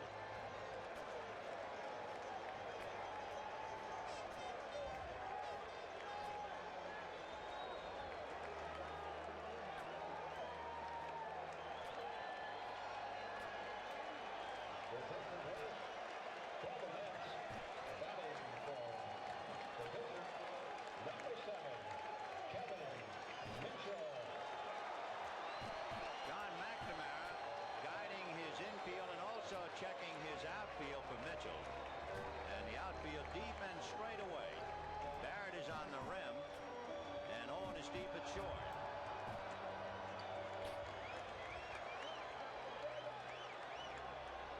Check swing foul, 0-1. Mitchell has had 5 at-bats in the series. He's 1 for 5. John was just one of his ball Nope. club. No trick Just play, short. no nothing. Keep Mitchell off second base. Carter at first. Curveball, and that's going to be hit to center. Base hit. Oh, that was bad. Suddenly with 2 out in the 10th inning, the tying runs are aboard, and Ray Knight will be the batter.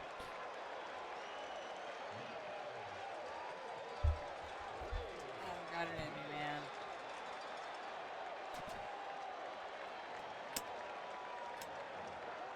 I haven't got it in me. I'm not gonna Those lie. hands have been very important for 24 victories during the regular year. They were very important for 7 innings tonight. And now all Roger Clemens can do is fold them and watch. Yeah, let's just take the drum out of the shit. Look, if you're here, you know why, okay? Fouled away. Red Sox, Ray Knight at first, Kevin Mitchell at third. 2-2 to Mookie Wilson. This is what you're here for, by the way. I skipped a bunch of shit. And it's going to go to the backstop. Here comes Mitchell to score the tying run, and Ray Knight is at second base. Yeah, the game's tied now, by the way. Anyways. This is what you're here for. Yep, pop up. Not here for that. You're here for this. Yep, not that. Foul.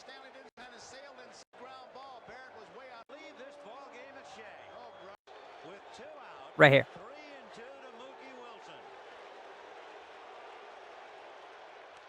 Little roll up along first, behind the bag. It gets through Buckner. Here comes Knight, and the Mets win it. That's what you're here for. I'm glad I was able to give it to you. I'm going to fucking sleep.